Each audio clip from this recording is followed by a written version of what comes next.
Okay, welcome back, guys. Welcome back. Today's a glorious day. Happy Tuesday, everyone. But today is a glorious day because today is day number 40 of analysis of Sacred 2. Day number 40. This is officially the longest game we've ever analyzed on the channel. So let's give our round of applause for Sacred 2. Let's give to it a round of applause because it's a feat that not every game can achieve, definitely. Just as a reference, the longest game previous to this one, in my case, that we've analyzed on the channel, was Shadows Awakening. You have the 100% completion walkthrough on the channel. Amazing game, quite long. It had a lot of it was an open world, but it was so long that it definitely felt open world. It's a Diablo clone, an isometric action RPG, just like Sacred 2. Alright, people, before we begin, thanks to subscriber number 48th of the YouTube channel. Thank you for being the 48th subscriber of the YouTube channel, for discovering my analysis and my amazing walkthroughs and reviews. Sadly, your subscription was anonymous, so I have no way to display our beautiful messages like this one. This one was the last non-private subscription, but well, the last 3 subscriptions we've been unlucky people, and I cannot congratulate you because they were all private. Remember that you can subscribe either privately or publicly over at YouTube. Topic of analysis for today, people. As we reach the end of the game, we are close to the end of the game, we are closer than ever, and we have the expansions. By now I know that this, I've been investigating, and this zone is quite special. We will need to find an invisible bridge. This is part of the Ice and Blood expansion, I believe, this zone of the forest. That's why it's absolutely separated from the rest. So we've achieved 100% completion there, except for the 2 islands there, and these islands here that today we will explore. Today we will focus on exploring these 2 sets of islands. This one's for the jungle region, and this one's for the Dryad island region. But this zone, there are 2 world bosses in this zone, which are part of the expansion. Whatever. So we will need to find an invisible bridge that supposedly will magically lead us there. As for the quest for today, as I've said, we will do first Division, Cat Catcher here, outside Interference, and with that we'll finish all of Dryad Island side quests. After that we'll focus on the main quest, here, the main Inquisitor quest here, in order to reach this section of the island. This is at the end because the entrance, I've already seen that it's here. We have to go through here, get all the way through here. Here there's a mountain, we'll have to get all the way over here. When you explore this final island, we have to go back and basically explore. Give me a sec. And basically explore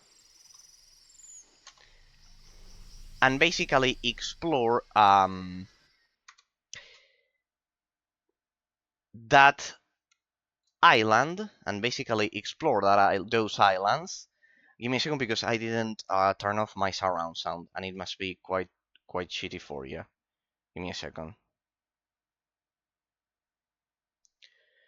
And pretty much we will explore all of those islands, and for today the idea is to analyze a pretty interesting topic, which is... Here we go. Oh no, it's working. It's okay. It's okay. Yeah, I did configure it. Sorry, I'm just paranoid about those things. The topic of analysis for today, people, as you can read from the title, will be the endgame genre classification. The endgame genre classification, and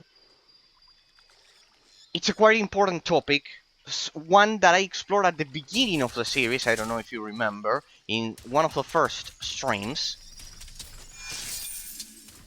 which was the innovation of the game.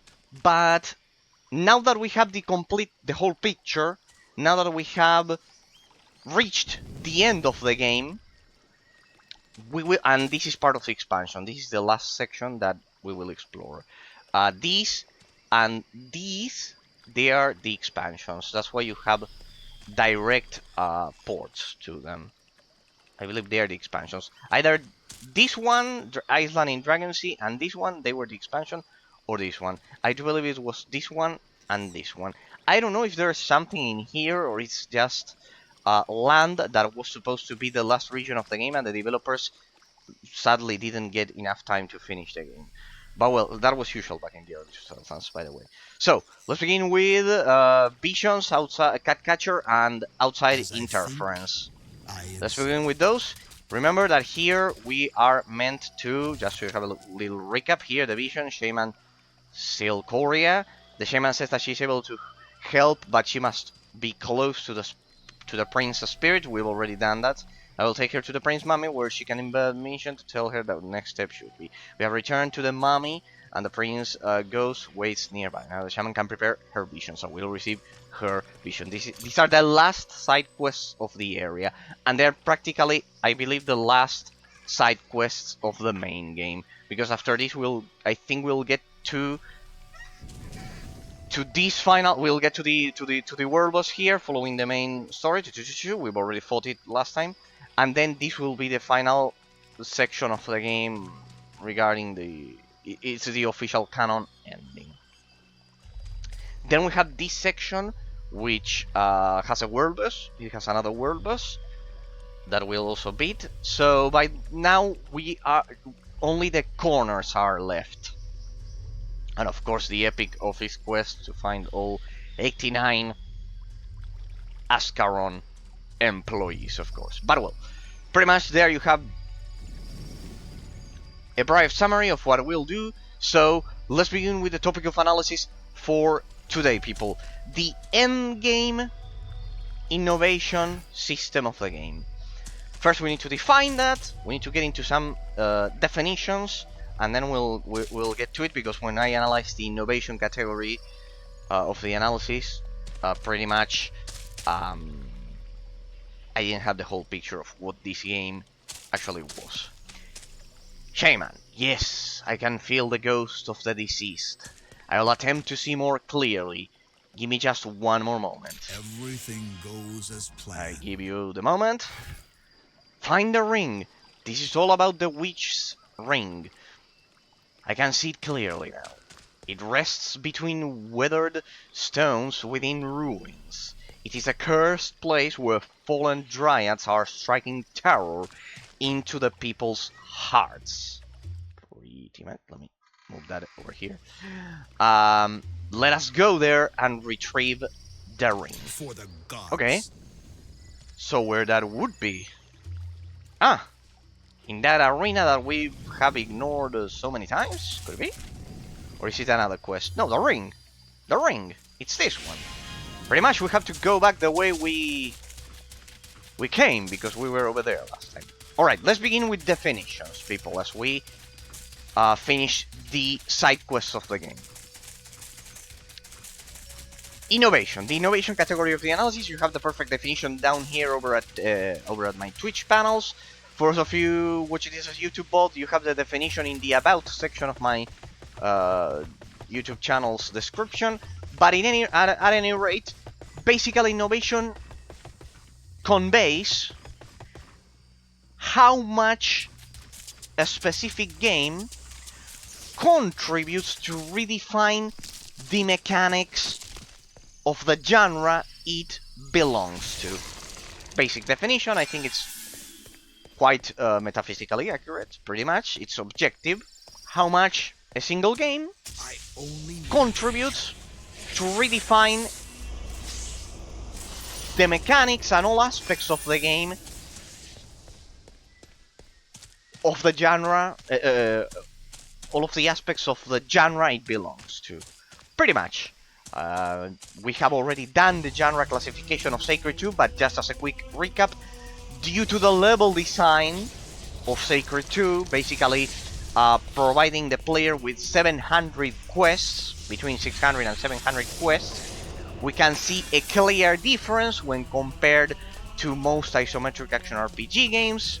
Remember, isometric action RPG is a technical denomination of what we commonly refer to as Diablo clones. The correct term, the correct naming convention precisely is isometric action RPG, to emphasize on the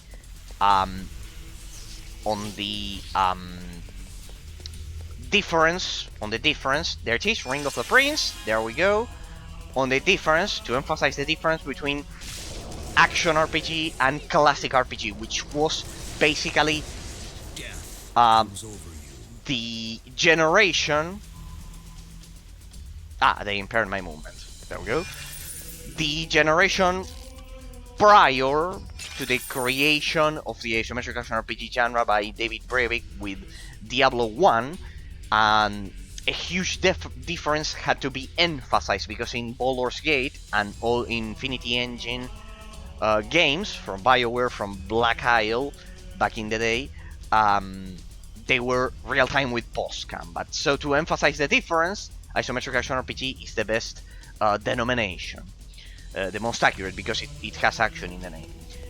And it also refers to the hack and slash nature of Diablo with the isometric, precisely the isometric camera. Alright, we got the ring. Yes, the ring, very good. Glorious day for me. There we go. Oh, the Wayfarer. Those are our boots, as you can see here. But they have an updated level. Yeah, pretty much the same story. I also cleaned up my inventory, as you can see, people. I cleaned up my inventory a bit, so we don't have to be constantly. And I bought potions. As you can see, I have 340. Let's go to the prince. We must visit the prince's ghost again and take him to the location where he was cursed. Only then can the curse be lifted. Alright, invitation for the ghost of a prince. Okay, going back to the analysis, people. And going back to a bit of a genre classification. As I mentioned, when David Brevik, I have a perfect story about this. I mention it constantly, but it's worth mentioning again for all of you guys, new followers and subscribers. In the first chapter of the Hellgate London series, I did a perfect breakdown while reading a text about how David Brevik turned the clock down to 0, the internal clock down to 0 in the combat system of Diablo 1, not Diablo 2, of Diablo 1, and how the isometric action RPG genre was born, basically how it was created. So there you can see the huge impact of that difference. Speaking about the innovation, precisely, it's how the isometric action RPG got independent when it clearly established a division, a barrier, a huge ocean of differences with the classic RPG genre, Baldur's Gate, Icewind Dale, Torment Tides of Numenera, to give you a more modern example, or Pillars of Eternity, or classic RPG games that basically were a more one-to-one copy of the Dungeons and Dragons set. They had a closer influence with Dungeons and Dragons than isometric action RPG games. I think isometric action RPG games definitely historically were the independence point of RPG as a whole, because when you make a comparison, Baldur's Gate is much more similar to a tabletop game when compared to Diablo. You can clearly see the difference between tabletop and video game in that sense. Quite interesting topic. And in the first stream of Hellgate London, of the classic one, not London 2038. I did a breakdown reading David Brevik's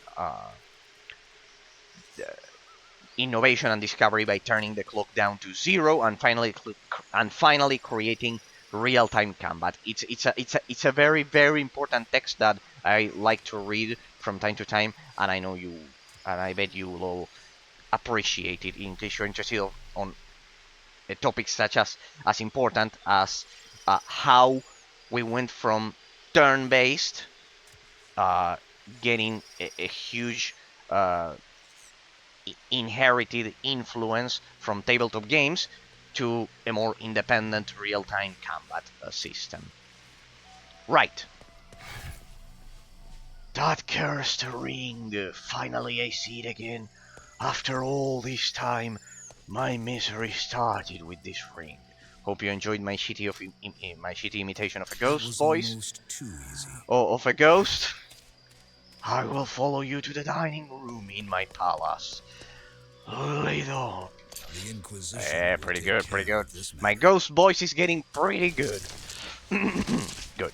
Well, the ghost banquet. Oh, unexplored areas. We cannot have that, people. Blasphemy. Hey, look at that, level 73. We're getting close. We're getting close to 75. Once we reach 75, our third buff will be unlocked, and it will be Purifying Chastisement, already fully enhanced, all the way. So, level 73, and let's bring our cooldowns down as much as we can.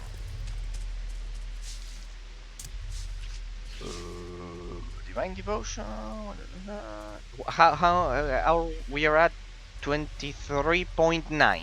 Going to bring that down even more. Even more. I discovered another thing that it would be an amazing strategy to just go for. I shouldn't have reduced my regeneration per hit to 1 second. I should have left it at 2 seconds. Even if I lost some other stats, because that basically ignores. It would basically allow me to redistribute my points here, because I wouldn't need to spend so many points on reducing my cooldowns like this. But well, anyways, we get a bonus if we get to 75 with this one, right? Further increases the regeneration time. Combat art levels are raised even higher without penalty. Well, then there's not much I have to think. I think we will make it to dual 75, huh? By the time we hit level 75. Remember, this is a cap. I can only get this up to level 73. I think that we will get there, because it's roughly giving me. I didn't pay attention, but if it gives me 6 more, oh well, maybe we won't make it, but we'll be extremely close. Alright, whatever. 267, 263, 256. Yeah, we're dying quite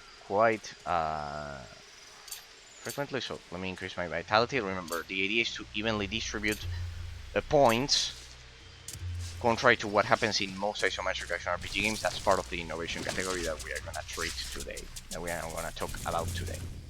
Alright. Great question. How do we get there? Through this dungeon. Ooh, I don't remember entering this dungeon. Ever. Yep, definitely no. We definitely never entered this zone. Definitely never got here. Ah, these are blocked. Alright, only one place to go. First dungeon of the day, people. Pretty straightforward. We begin. What do they deal ice damage? Let's go. And yes, precisely as I was mentioning. In terms of the genre classification, going back to it, due to the level design, precisely, I feel so empty. Well, you won't in a second. We'll fix that. Precisely, in terms of the level design, due to the level design, precisely, Sacred 2, this one deals poison damage, leans heavily towards the MMORPG genre with an isometric camera. pretty similar to Lineage 2 when compared to Diablo. I mentioned other things like cooldown times, yet another night. But you can get bonuses from Thank you, a true my hero in gods. shining armor. These give you I bonuses. thank you, my gods. Can I enter this place? There is a ghost, but nothing at all. It's full of elementals, that's for sure. Alright, let's see. Poison elemental? Could it be? There we go. Toxic elemental. Disgusting creature. There we go. This is the banquet. Pretty much the only way to go. I know, but the dungeon goes on, huh? Dungeon goes on. Stone Guardian, can I pray to these ones? Nope. Let's go on. Due to the level design, precisely, may I take a closer look at the ring again? Afterwards, you can place it on the prince's finger and it will probably stay there forever. I can feel a strange, sinister, and terrifying presence close by. That is scary. Give me the ring. Give me the ring. Everything goes as planned. The Vindictive Witch. An interesting turn of events, people. An interesting turn of events. Right, let me see the sound. There we go. I want to ensure that the sound would work, I guess. Because of my surround sound setting and everything. Finally, I have a body again. Prince, do you recognize the old Jugala? The curse is meant to be for eternity, and I will not let you lift it. I want you to suffer. Suffer! Alright. Interesting turn of events. She was a witch. Citizen killed, defeated, whatever. Huh? Anyone else wants to attack us? Ah!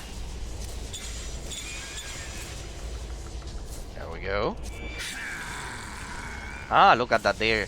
They lowered my attack speed. Quite interesting. So going back to the genre classification, to the genre classification, due to the level design, the evil witch has been defeated. Sikora has control over her body again. I can feel how the curse is leaving me. I am forever indebted to you. Take this small present as a token of my gratitude. May the gods protect you. Too easy. Uh-huh. That's pretty much it. Good. That was smooth. Then the question, I must pose the question, why is it that there are other rooms in here that I have no access to? But I can see them on the map. Quite interesting. So, going back to the genre classification, people, as far as I can tell, this zone has already been completely explored. Then perhaps there's another entrance for the other zones. We'll see. We'll have plenty of time to explore the place, though we're close to having explored the whole place. Brilliant. It must be that entrance there.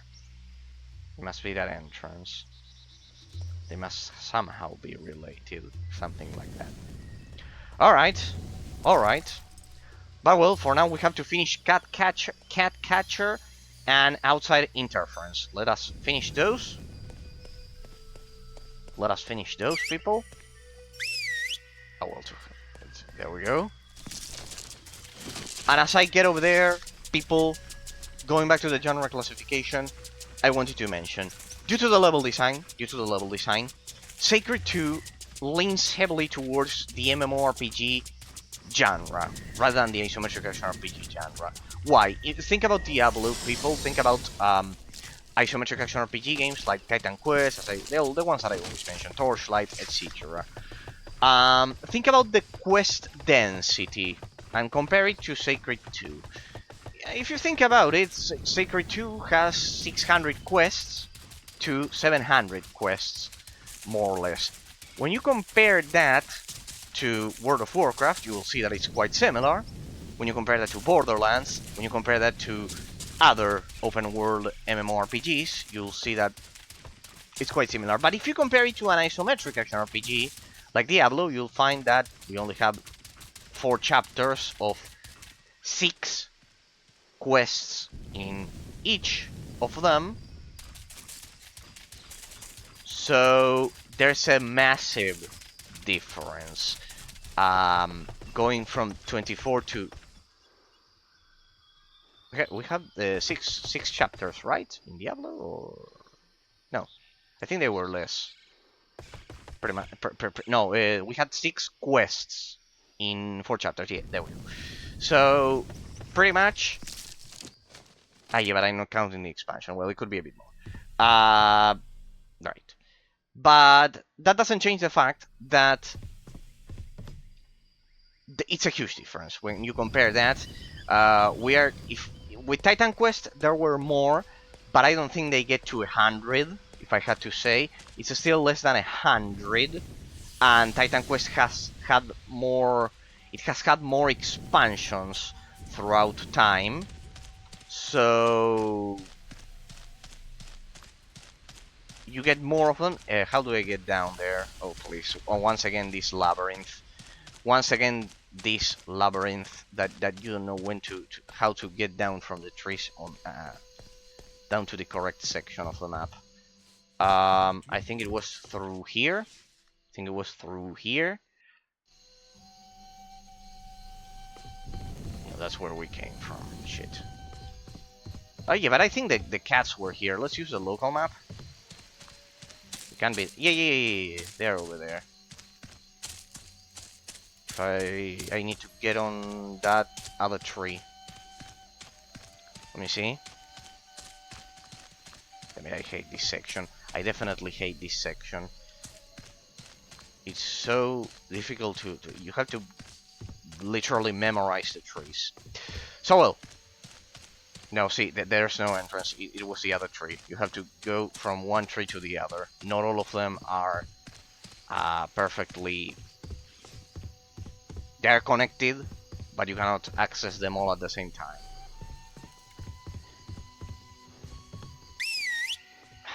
My spider is blocking the entrance. Thank you. There we go. Shit. There we go. Well, it worked, people. So, let me see the other tree. There. Through here. It should lead us to the other tree. Let's see. Yeah, there we go. To the other tree. So, as I was mentioning, Sacred 2 leans heavily to... And now we get down. And like that, we'll get to this section with the cats that we need to catch or not. Shit, no.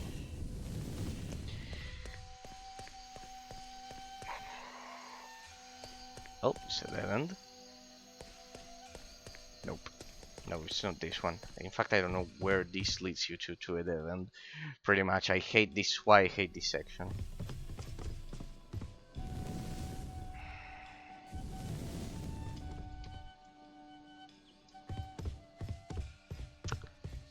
Ah, this place with its trees. There we go. Hooray! Yeah, I was right.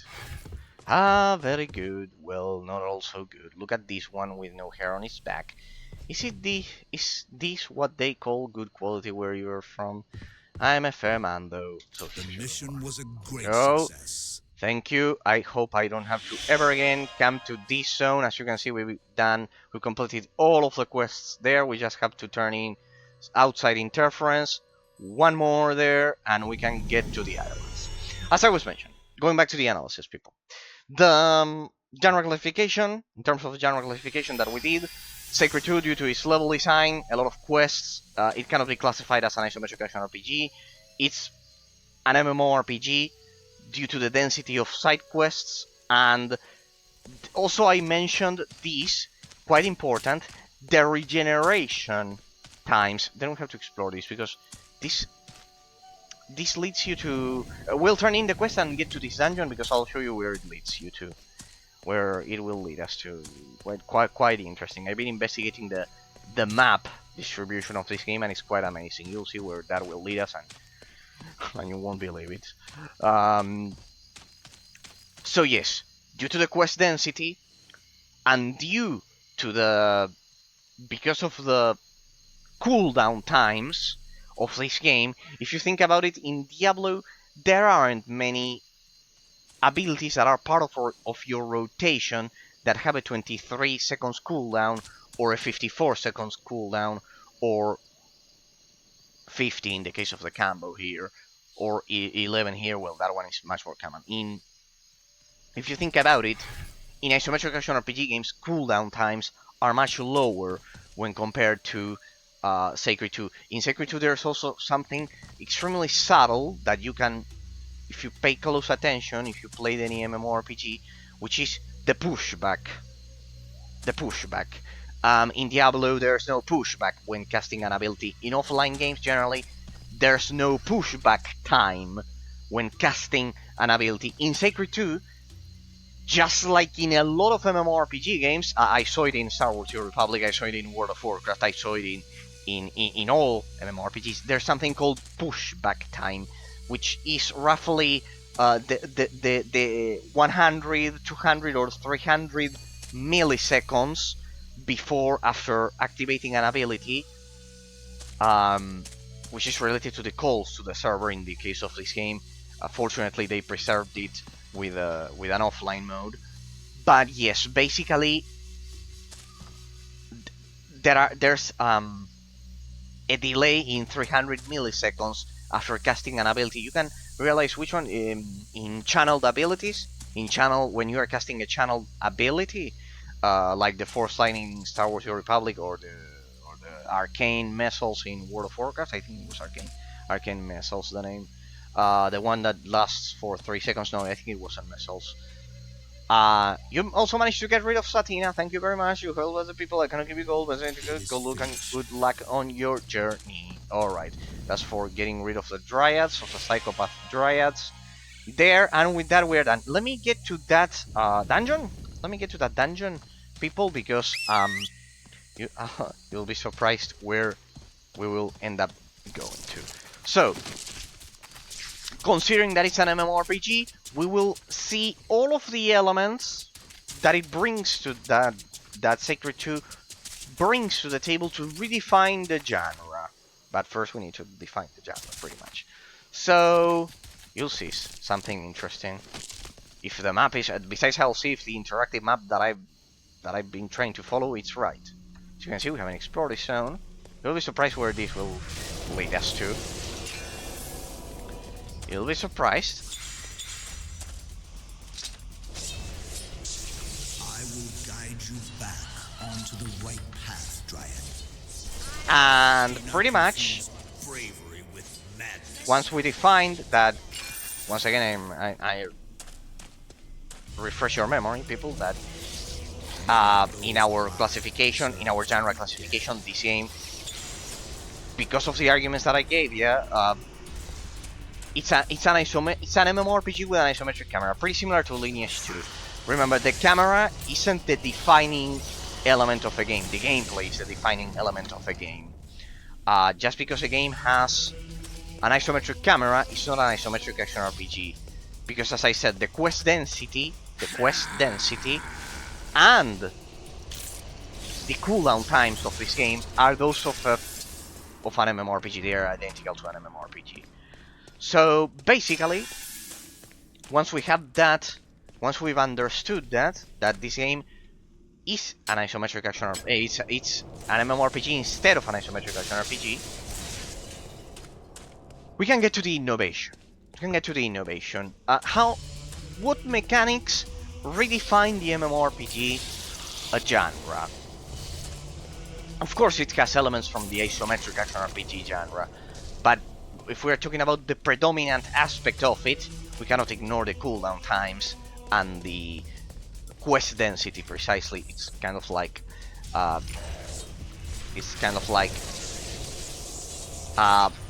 not accurate to define this game as an isometric action RPG, because I've seen that a lot of people call this a Diablo clone. It cannot be a Diablo clone when the cooldown times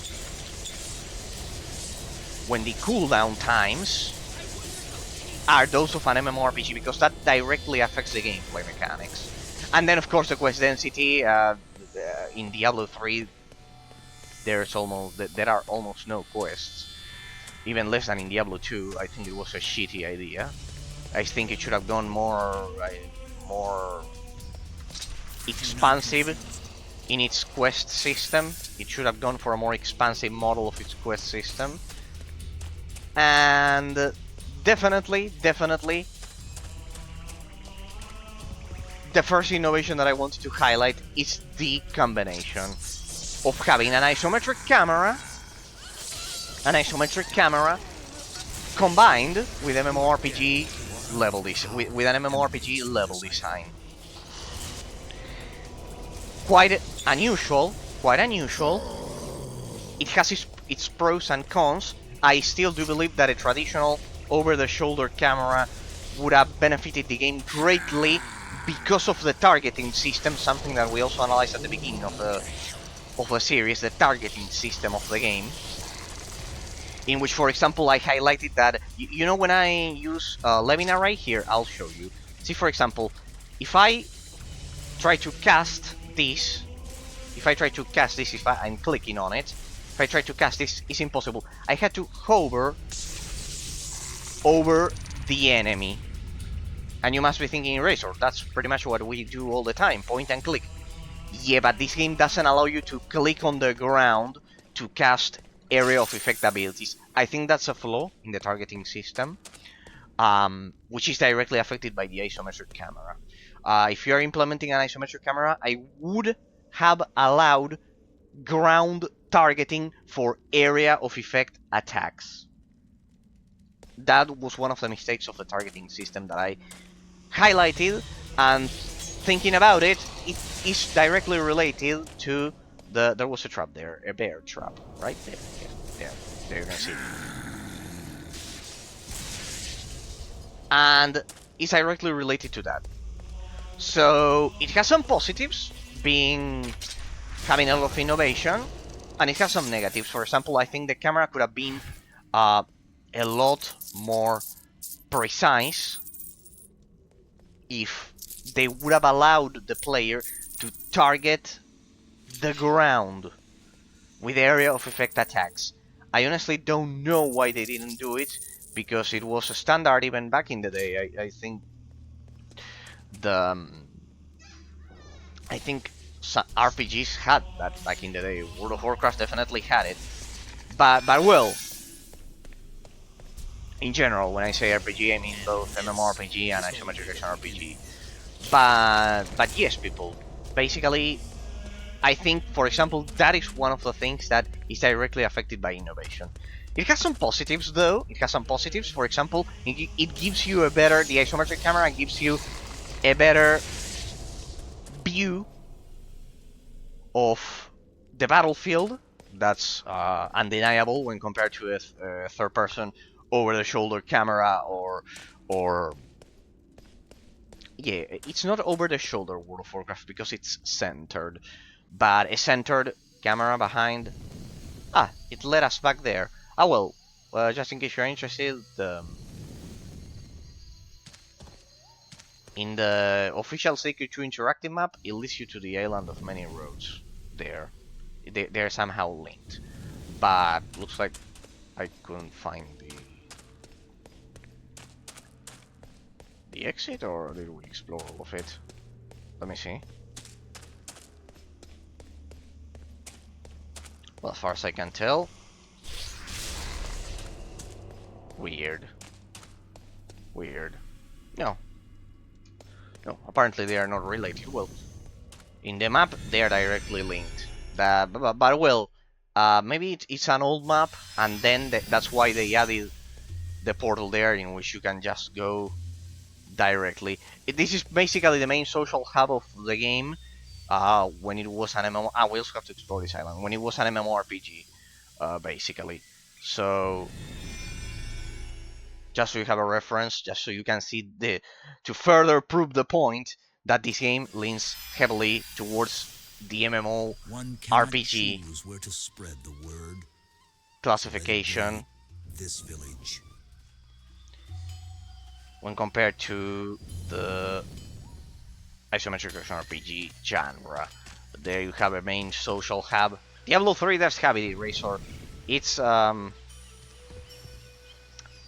it could be I mean, I cannot see that quest. Let me see, because we should be able to reach the other island from here. It's just that the connection points are not clear. Could it be? Could it be that it's through here? There, over there. There it is, people. Inconspicuous Dryad Warrior. Defenseless dolts. Defenseless dolls. There we go. See, like this. Like this. Well, at least they perfectly defined the path, huh? I thought it was going to be more visually confusing. Alright, and here we have some more quests. Kill the Poison Lord. Welcome, adventurer. Watch out if you are traveling east, the Poison Lord rules there. He's the king of his element and he's extremely dangerous. I would be so relieved if someone took care of that menace. Alright, and she'll give us a legendary poison relic, which I definitely need because I'm using a common one. Let's increase the quality of our poison relics. That'll be quite interesting. And beat the world boss here. Perfect. So we have the first world boss of the day. We have to conquer this whole island. It's full of poisonous turtles. Well, not poisonous, some of them. Let's get rid of them.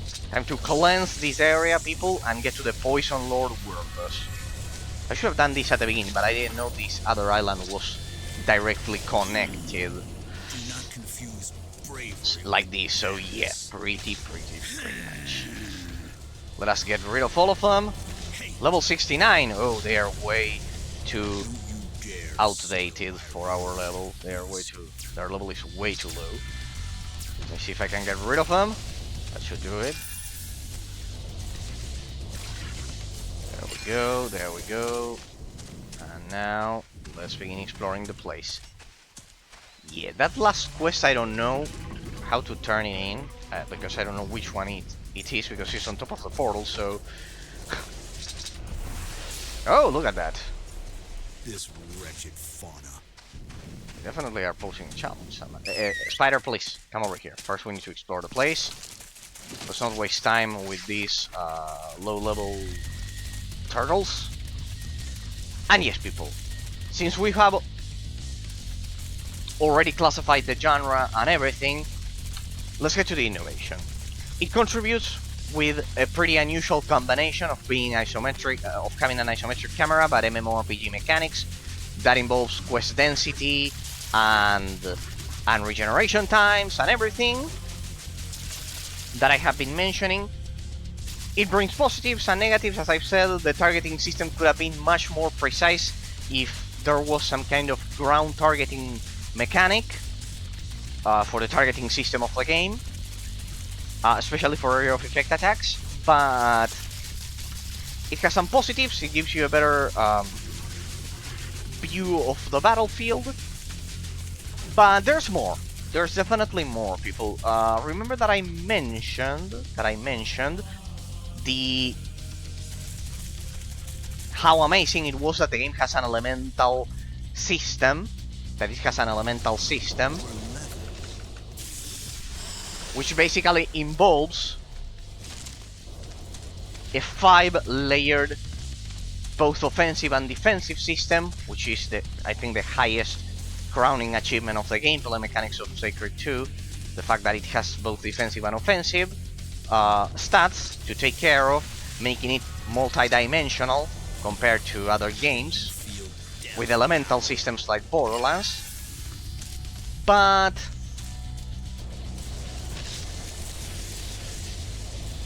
for example, in terms of innovation, I think the main point of Sacred 2, the main point that the game makes, the main thing, besides the elemental system could be another main point, is the perfect world building. The perfect world building in terms of its level design. Why? Because back in the early 2000s, people, there was a discussion between procedurally generated level design techniques and handcrafted design techniques. And back in the day, we can establish a perfect comparison between The Elder Scrolls 2 and 3. Morrowind and Daggerfall. Morrowind is 3, Daggerfall is 2. Daggerfall was massive. It was massive, it was absolutely massive, with a much bigger world than Morrowind could ever hope to be. Bigger than Skyrim, bigger than Oblivion, bigger than all of the handcrafted modern RPG formulas that we've seen later during the 7th generation. The Elder Scrolls 2 Daggerfall is roughly the same as a continent. However, it has that's only possible due to the procedurally generated level design that it has randomized. A lot of the dungeons are randomized. A lot of even the overworld at some point is randomized.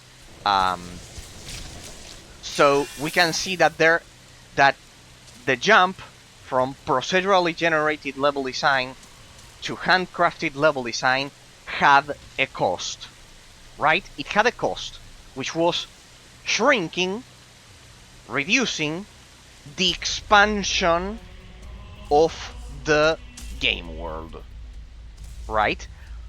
In modern days, in modern times, we see that this problem has been addressed. We have the expansion of a procedurally generated game like The Elder Scrolls 2 Daggerfall, with the high amount of details and quality of handcrafted games from the beginning of the 7th generation. If we take into account that The Elder Scrolls Morrowind was released during the 6th generation, it was released for the original Xbox even. There was a port there. They worked closely between Microsoft and Bethesda. It was even back then that they hadn't bought Bethesda, but they would develop the game in tandem. You travel too far, the PC port and the original Xbox port. You travel too far, your journey ends here, and it ends painfully. Let's go. Oh, the first world boss of the day, people, the Poison Lord. Let's activate our Divine Gift. See what we can do, level 70.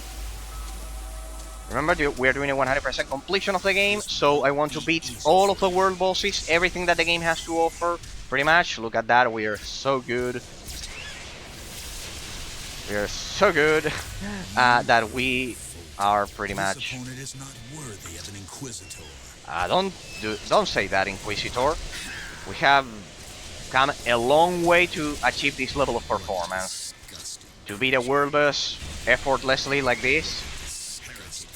Remember at the beginning of the series, people, when I got killed constantly? Can you remember it? I definitely sucked. Oh well. Now, as you can see, we can do first try world bosses without any kind of issue. Going back to the analysis. One of the crowning achievements that definitely redefines the genre Sacred 2 belongs to, an isometric MMORPG,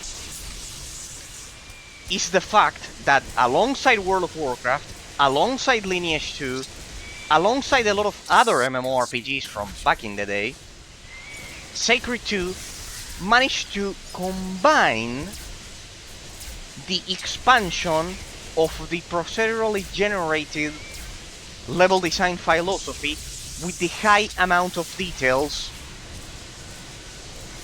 of handcrafted games from the 7th generation. So, alongside the 5-layered, the multi-dimensional elemental system that we mentioned on Thursday and Tuesday of last week while analyzing the gameplay mechanics, that's another element that redefines the genre, that basically pushed that transition to be faster. Alongside World of Warcraft, alongside Lineage 2, alongside all of those games from the 6th and 7th generation that definitely managed to break that barrier that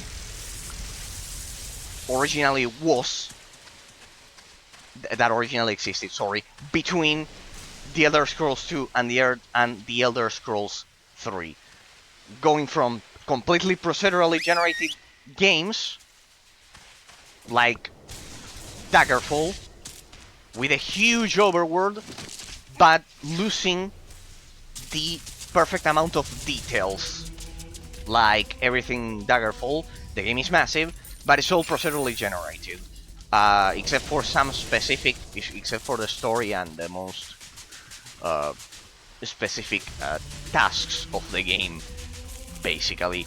So finding that balance, it was a ceiling, a limit that it was quite difficult to break through in terms of level design. So I think the second innovation that I wanted to highlight today, besides the multi-dimensional elemental system that we've been commenting and how that abstract model perfectly influences the abstract complexity of the game, the level design is another aspect that we need to see from the perspective of innovation, people. How Sacred 2 contributes to redefine the genre it belongs to. And in terms of the level design, the second element was precisely finding that balance between procedurally generated elements in terms of the level design, the dungeons and the overworld, with the high amount of quality, of the high degree of details that it has. So I think that just like World of Warcraft, just like Lineage 2, those games also contributed a lot to redefine the philosophy behind level design in MMORPG games. Remember, we have already done the genre classification. I also did a recap at the beginning.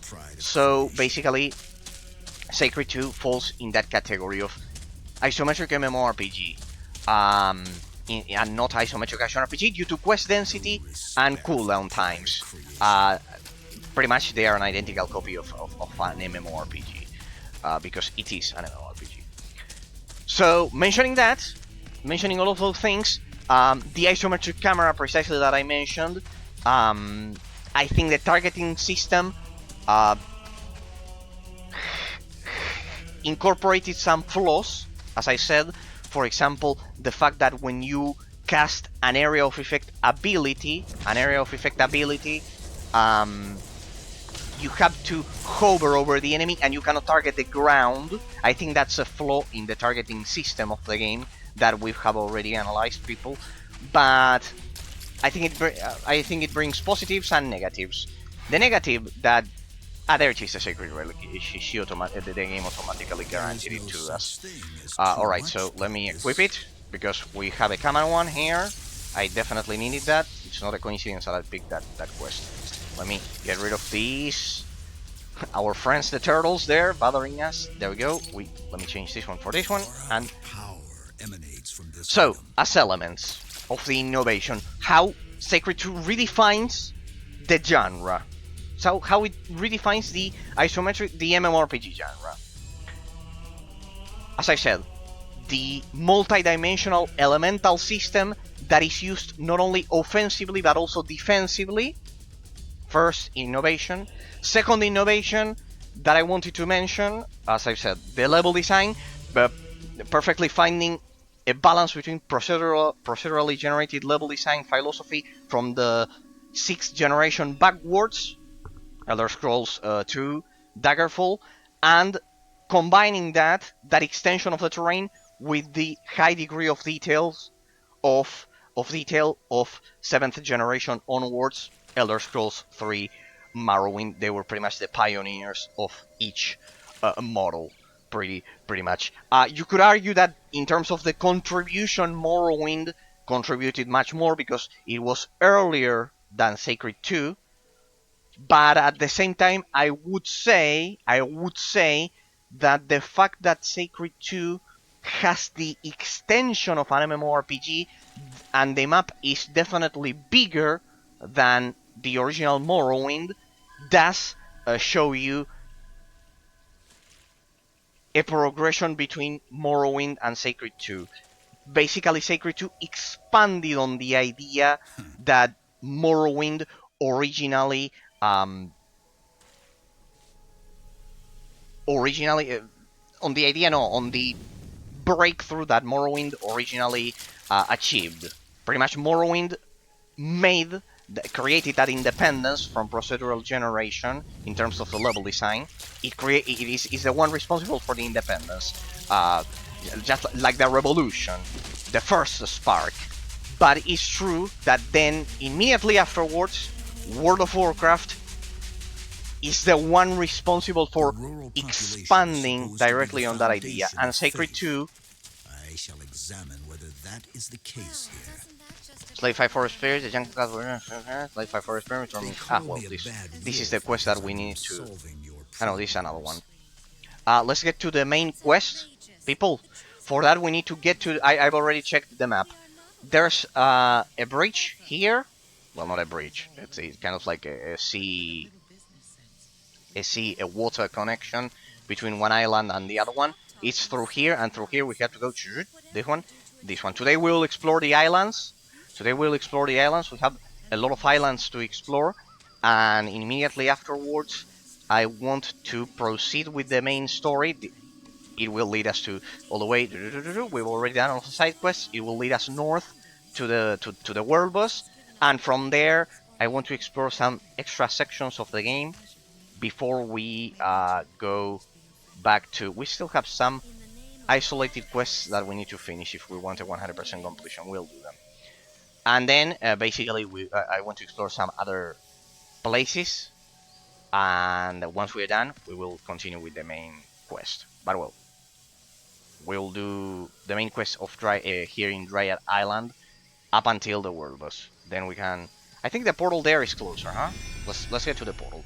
So, as I was mentioning, the elemental system used offensively, and the fact that it's used defensively, specifically, it's what we explored last week, quite in depth. It's precisely one innovation element, because most games don't use an elemental system defensively. The level design, as I've said, Sacred 2 expands on the idea of World of Warcraft that basically enhanced Morrowind's initial revolution, the initial spark of doing handcrafted worlds. But if you think about it, Morrowind is minuscule when compared to Sacred 2 and World of Warcraft. So the idea of expansion after achieving handcrafted level design philosophy has to be attributed to World of Warcraft, to Lineage 2, and to Sacred 2, rather than Morrowind. Not to say that Morrowind didn't contribute. People, please understand me. It is absolutely paramount, the influence of Morrowind, because it was a spark of the revolution of stopping the procedurally generated philosophy from Daggerfall. So yes, pretty much. Alright, through here we should find the way to the other islands. So yes, the spark was Morrowind, and MMORPGs from the early 2000s are the ones that expanded on that idea. There it is. See, I knew it. Perfect. In that precise category, how does Sacred 2... how does it stand out when compared to the crowd of MMORPG games? As I've said, going back to the isometric camera, it's quite unusual. If I had to cite an example, it would be Lineage 2. Lineage 2 is an MMORPG with an isometric camera, with positives and negatives that we've already mentioned.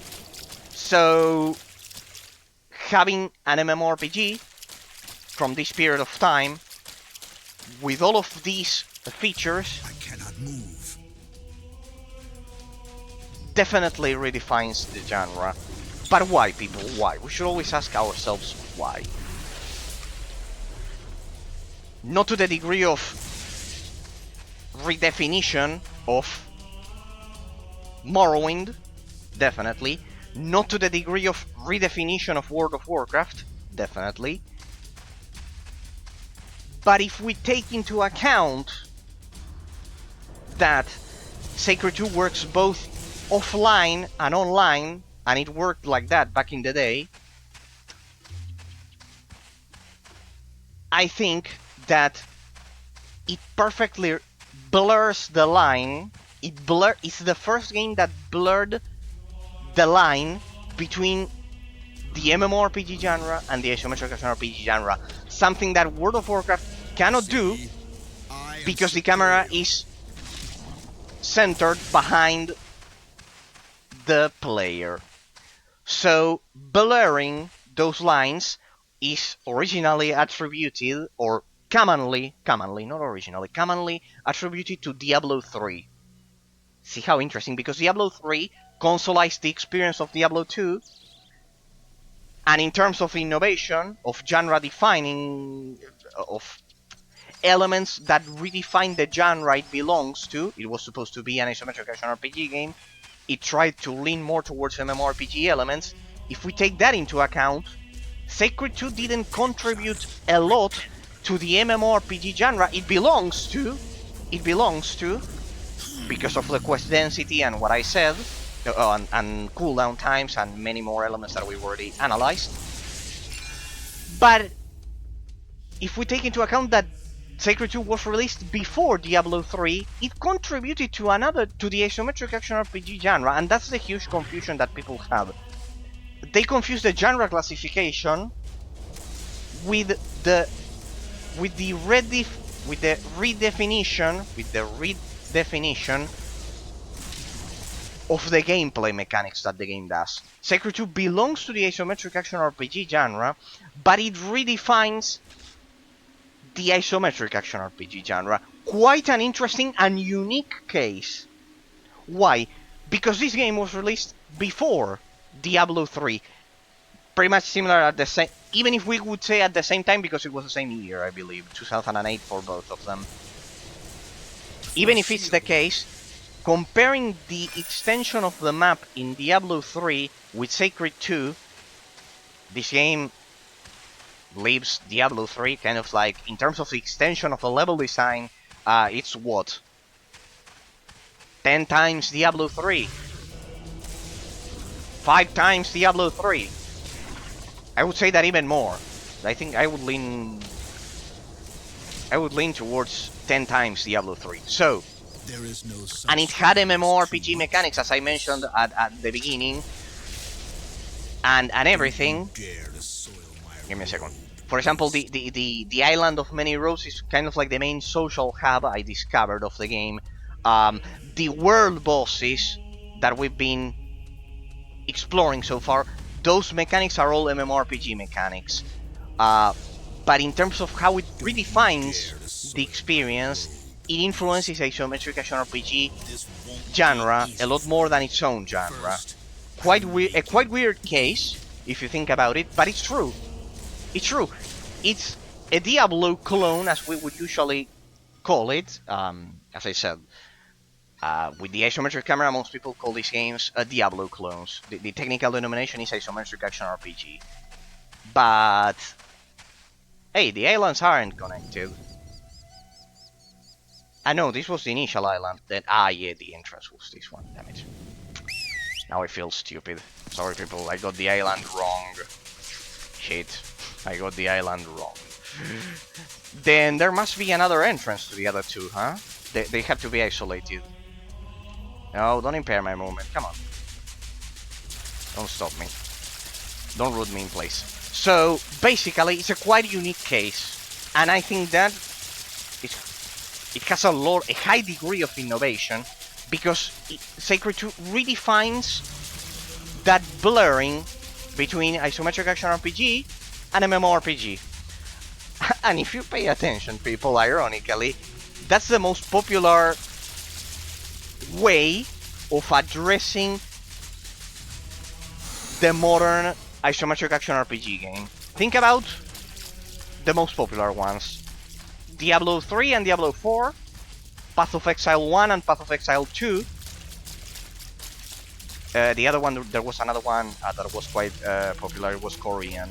Ark, for example, Ark would be a perfect example. It's an MMORPG. Ark would like that. See, Ark would be it's a Korean MMORPG with isometric camera.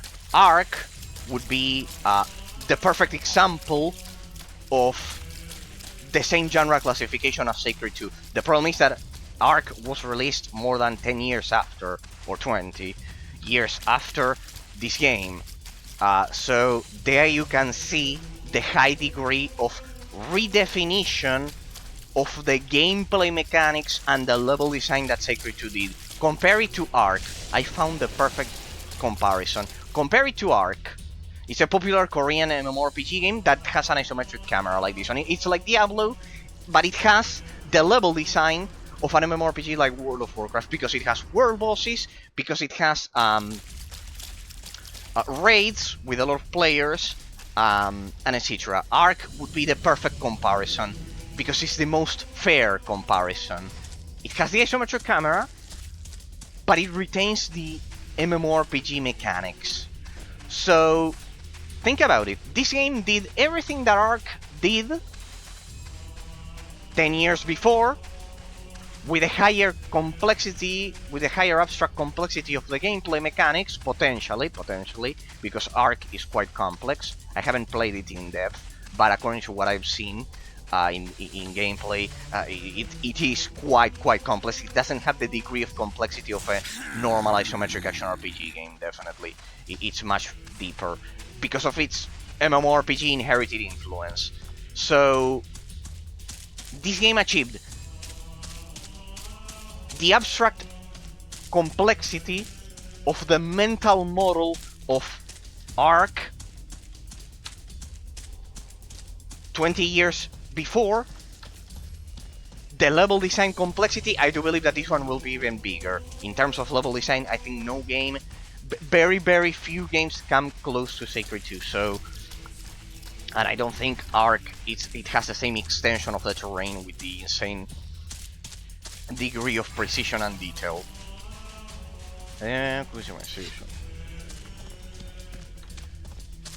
So I think it doesn't have the extension of the terrain, sorry. It doesn't have the extension of the terrain. Let's say it has roughly the same abstract complexity of the gameplay mechanics. Probably someone who played Ark could answer my question. If you played it, people, tell me in the comments down below if you're watching this as a YouTube pod, if it has the same complexity that we've been analyzing for 40 days.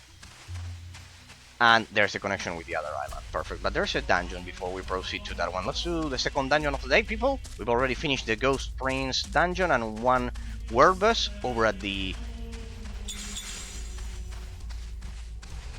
other island that we explored. Let's get to the second dungeon of the day. And oh, I don't know where this might lead us, but we cannot leave this zone unexplored. But only if we take into account precisely that this game has a whole underground network going on besides a massive open world. So if we take that into account, I don't think Ark will have a bigger extension of the map. So abstract complexity, extension of the terrain, gameplay mechanics, pretty much this game had all of the features of a full-fledged MMORPG back in the day. You can still do it. The community is pretty much active. They have their Discord and everything, so you can play the game as if it was an MMORPG. You can play it offline, which gives it a versatility. Sorry. A degree of versatility, a degree of adaptation, of versatility, pretty much. That traditional MMORPGs don't have, because if you have no internet, you cannot play them. For example, you can play them alone. You can learn the mechanics alone. I think that versatility is something that nowadays is not taken into account, and it's quite important. Remember, people, I do believe that MMORPGs should be legally binding for the developer to release an offline version of the MMORPG after it has been closed. with that philosophy, we wouldn't have lost Wildstar, we wouldn't have lost Darkspore, we wouldn't have lost Warhammer Age of Sigmar, and many, many, many more MMORPGs that were a work of art, that were majestic, majestic artistic creations, and we've lost them forever. I think it should be legally binding for developers of MMORPG, of online-only games, to release an offline version. So we have versatility, the complexity of the mental model, everything. If we take all of that into account, and on top of that we add the release date of Sacred 2, because Ark, think about it this way, people. When people think about Ark, they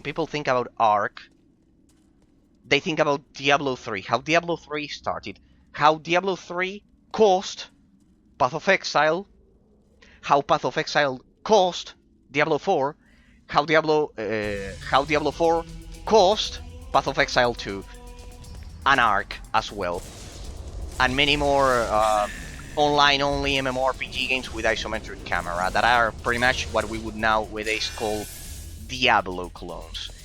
That attribution to Diablo 3,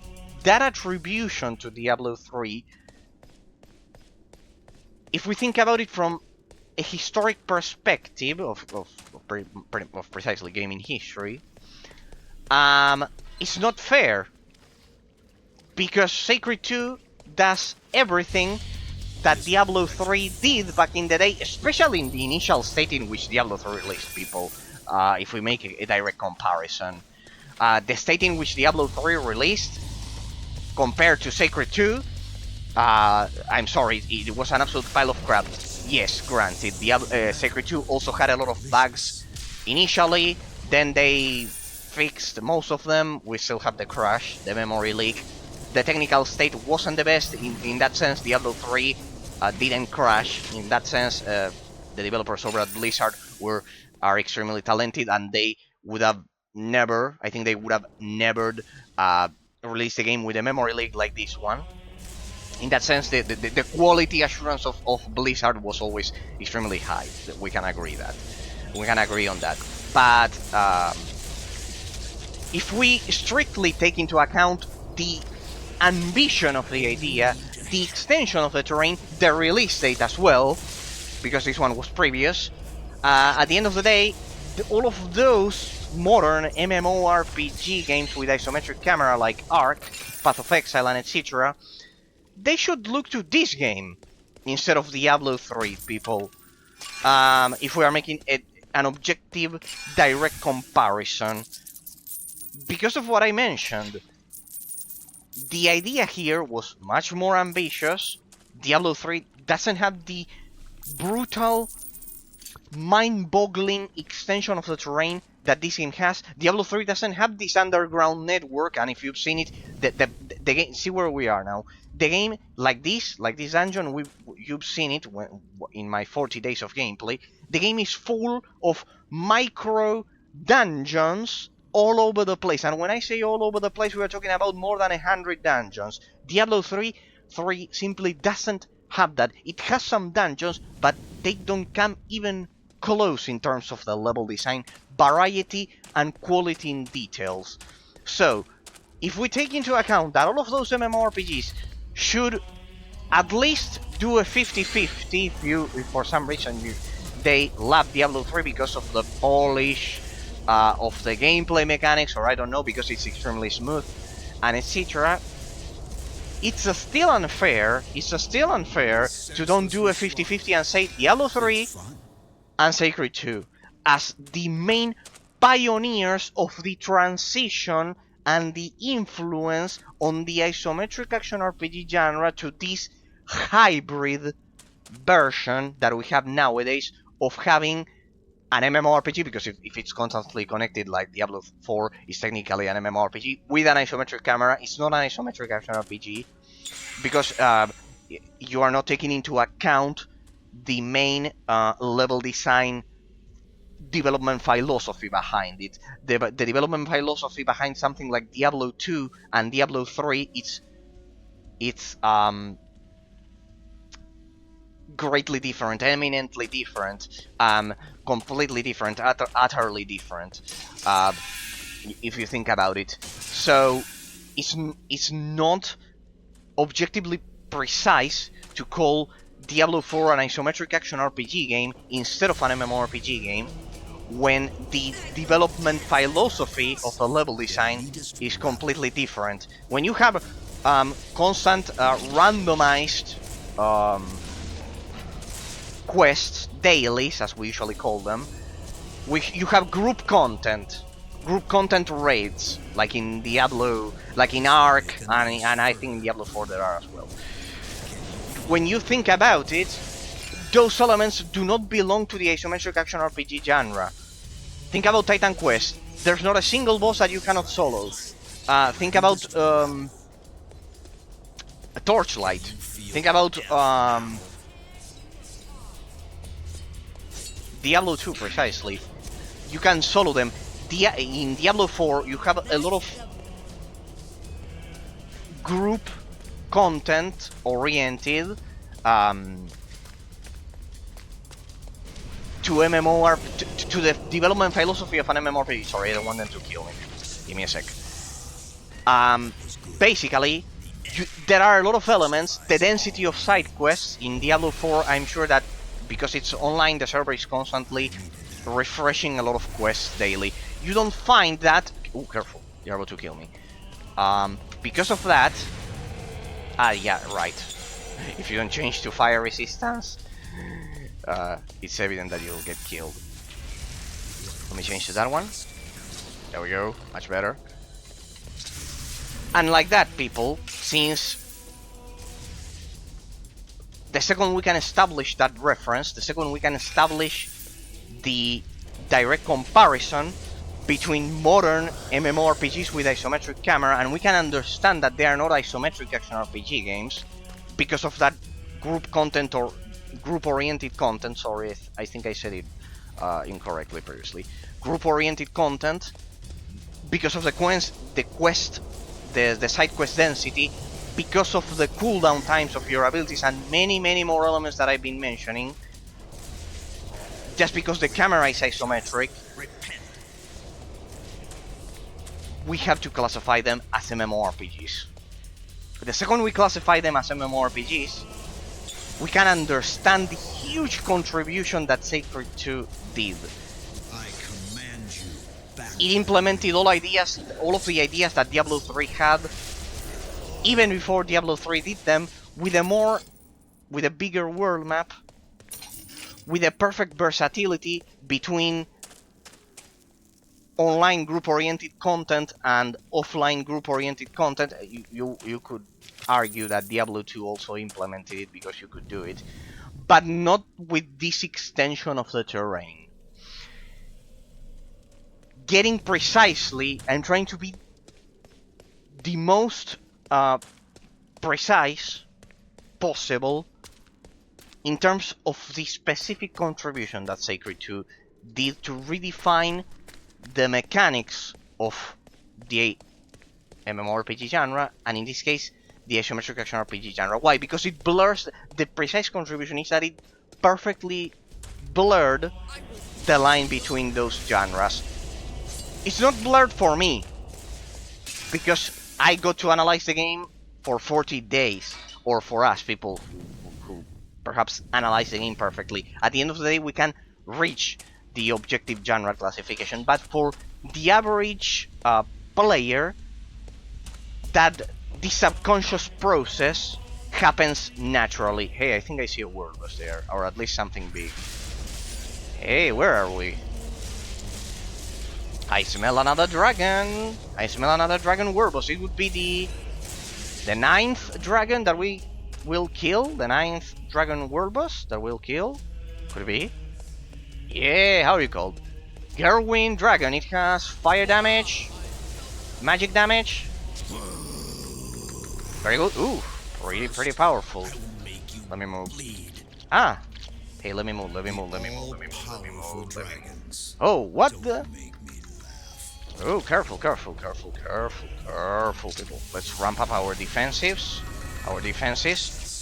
Ooh, It's an ethereal dragon. Quite interesting.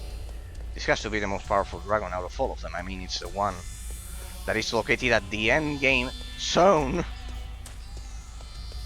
of the map. Let me wait. I need to get rid of that panther, otherwise it will bother us because it has different types of damage. Let me see. Dragons to be extinct. There we go. Right there. With a little help, they may be soon. Hang on. Let me attack the other ones. I cannot target them. There we go. See, this is what I mentioned when I said the targeting issues. The fact that you have to hovering is not as precise as ground targeting. No honeymoon period. If I could ground target, this perfectly conveys the mistake that I said. There we go. Thanks, Doppelganger. You are the best. There we go. I think we can fight here. Let me make use of my dual wielding, and let's go, people.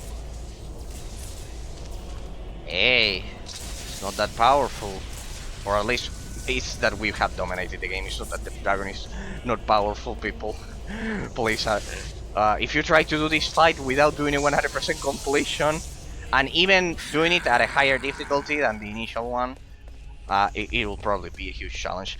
See, that's another thing, now that I mention it, precisely, the fact that this game has different difficulty levels is not something that you find in MMORPG games, for example. Well, you find it for world bosses, because you can do mythic and those things, but it's kind of like confined to the world boss. Let's bring the dragon over here, because I don't want to fight over the door. Let's bring him over here. See if he follows us over here, please. This way. Let's fight over here, not over at that door. He's not obeying me, people. Well, Dragon worms, leave he wants to fight at the door. Well, what are you gonna do? There we go, here. There we go. Let's see. There we go. There, yeah, right. Fly over there. So yes, as you can see, from the general difficulty, that is not tied to world bosses, to the quest density, to everything, it blurs the line between MMORPG and isometric action RPG. It definitely is a hybrid.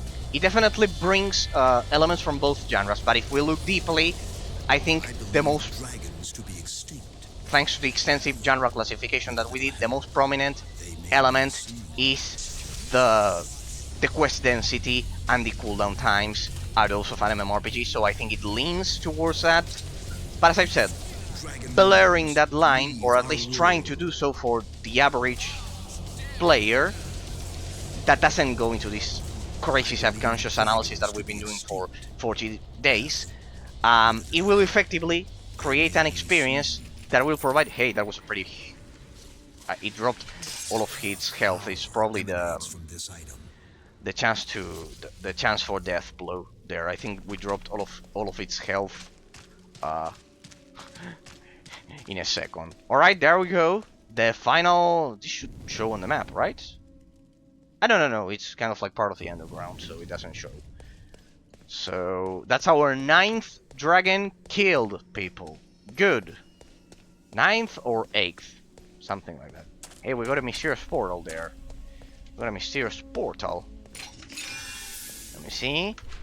These ones generally have amazing loot. Let me see, I think I looted... a legendary sword. Yeah, but it's not useful for our class. We cannot do that at all. We can do that one. We cannot go melee. That would be a disgrace, people. I hate melee in games. I mean, it gives you a clear disadvantage. That's inherited from classic Dungeons and Dragons. Did you know? Like in classic Dungeons and Dragons, mages were much more powerful than warriors. The roles were more defined. The tank was a tank, and not like nowadays that all of the roles are kind of like mushed together. You can choose one role or the other. That's another thing. In this game, I could see perfectly defined roles when I investigated the other classes that have a much higher defense, for example, and this one is much more squishy. The definition of roles was much more strict in games from this generation compared to modern games. I think that should make a comeback. I think that you have to live with that the player has to live with his choices, pretty much. So I think that it would be highly beneficial to go back to a more strict roles in MMORPG mechanics, because nowadays we have a lot of hybrid classes that precisely they blur the line between classes, and I think that doesn't contribute to the complexity of the gameplay mechanics, because if you think about it, people, if you don't have perfectly defined classes, tanks, healers, and DPS classes, if you don't have them perfectly defined, you are encouraging a lower complexity of the gameplay mechanics. Why? Because basically everyone does the same, and if everyone does the same, it implies that, for example, you don't have to worry about healing, or you don't have to worry about tanking. You are, as I always say, you are making it one-dimensional. In this case, the role of your raid system for world bosses, you are making it one-dimensional. You only have to worry about DPS, and you'll be able to be successful, be efficient in combating the game. But instead, if you follow the classic strict mentality of the early 2000s, you will need healers, you will need tanks, and the direct consequence of that is that you are diversifying, you're increasing the variety of mechanics that the player has to master to be efficient. Like, for example, the healer has to master area of effect healing, which is quite different when compared to area of effect damage, because it's on the players rather than NPC mobs. Damage is on NPCs, and healing is on players. And the movement of players in a game is different when compared to the movement of NPCs. NPC movements are more robotic when compared to players that are more randomized, so healing proves to be more difficult. So you are, at the end of the day, increasing the abstract complexity of the gameplay mechanics that I always mention so much.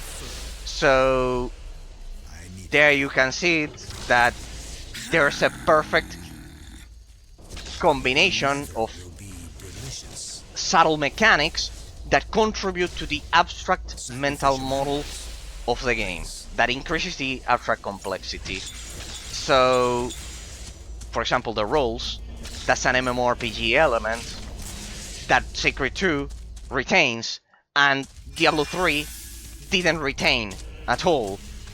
There are no healers, pretty much. And I think that if there are healers nowadays in Ark or other isometric MMORPG games, like Path of Exile, and Path of Exile I think it doesn't have it, but Ark definitely does, because it's more MMO oriented. If there are healers there, but there weren't healers in Diablo 3, there you can see that extra edge of redefinition of the roles in a raid party in terms of the gameplay mechanics of the game. So, just like all of the ones that we have mentioned, people, you can see a lot of MMORPG influences from Sacred 2 on modern MMORPG games that you won't find in Diablo. Main quest. Sure, you can try to fight them, but trying isn't the same as succeeding, now is it? It's best to just avoid them, and I know how, which I guess is why you're here.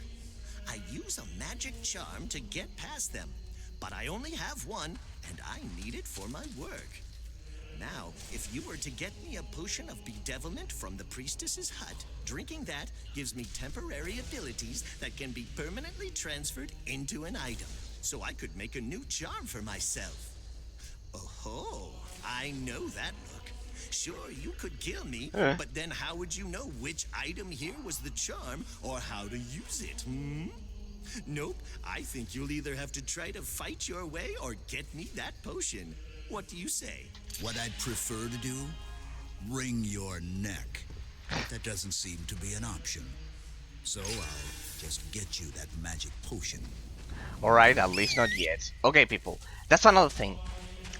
It's incredible how Sacred 2, as the third element of our innovation category of the analysis, of the endgame innovation, because we did it originally, that how does it redefine the genre? Well, this is related to, precisely, my favorite game of all time, Star Wars The Old Republic, because it's an element that you usually don't see implemented on MMORPG games. It's an element that you usually don't see implemented on MMORPG games. That my favorite game of all time, Star Wars The Old Republic, did implement. So, in that sense, we can see an influence of Sacred 2 on Star Wars The Old Republic because it was previous. We could call it, but it's just that it doesn't come from that. It's just that Star Wars The Old Republic was a BioWare game, and in that sense, Mass Effect probably influenced that decision. In that specific case, but it did. The game did incorporate that element. The moral decision system of Sacred 2.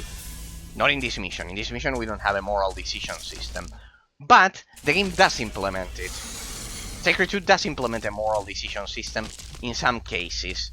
I think that it's not very well designed because in a lot of cases you don't know which option actually will select the moral decision that you want to do, because it's just accept or decline.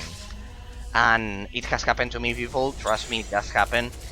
Most of the time you will choose the other option because there's no reference, there's no direct reference of the, how do I put it?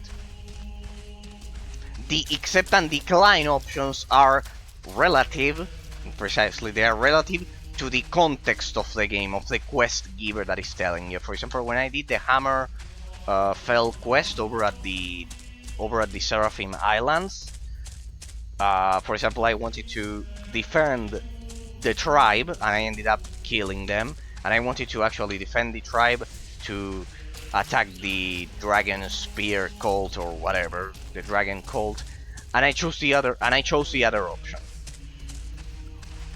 By selecting the option, the accept option that was there. So I think it's not properly designed. They should add kind of like a blue light and a red light, for example, to the buttons. They should have gone for that here in Sacred 2.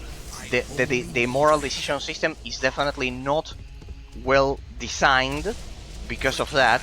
That's another criticism, that's another flaw that I have been constantly mentioning. That it's the fact that the decision is relative to the context of the description of the NPC that is giving you. For example, I think that's a terrible idea. I think they should add kind of like an objective element to kind of like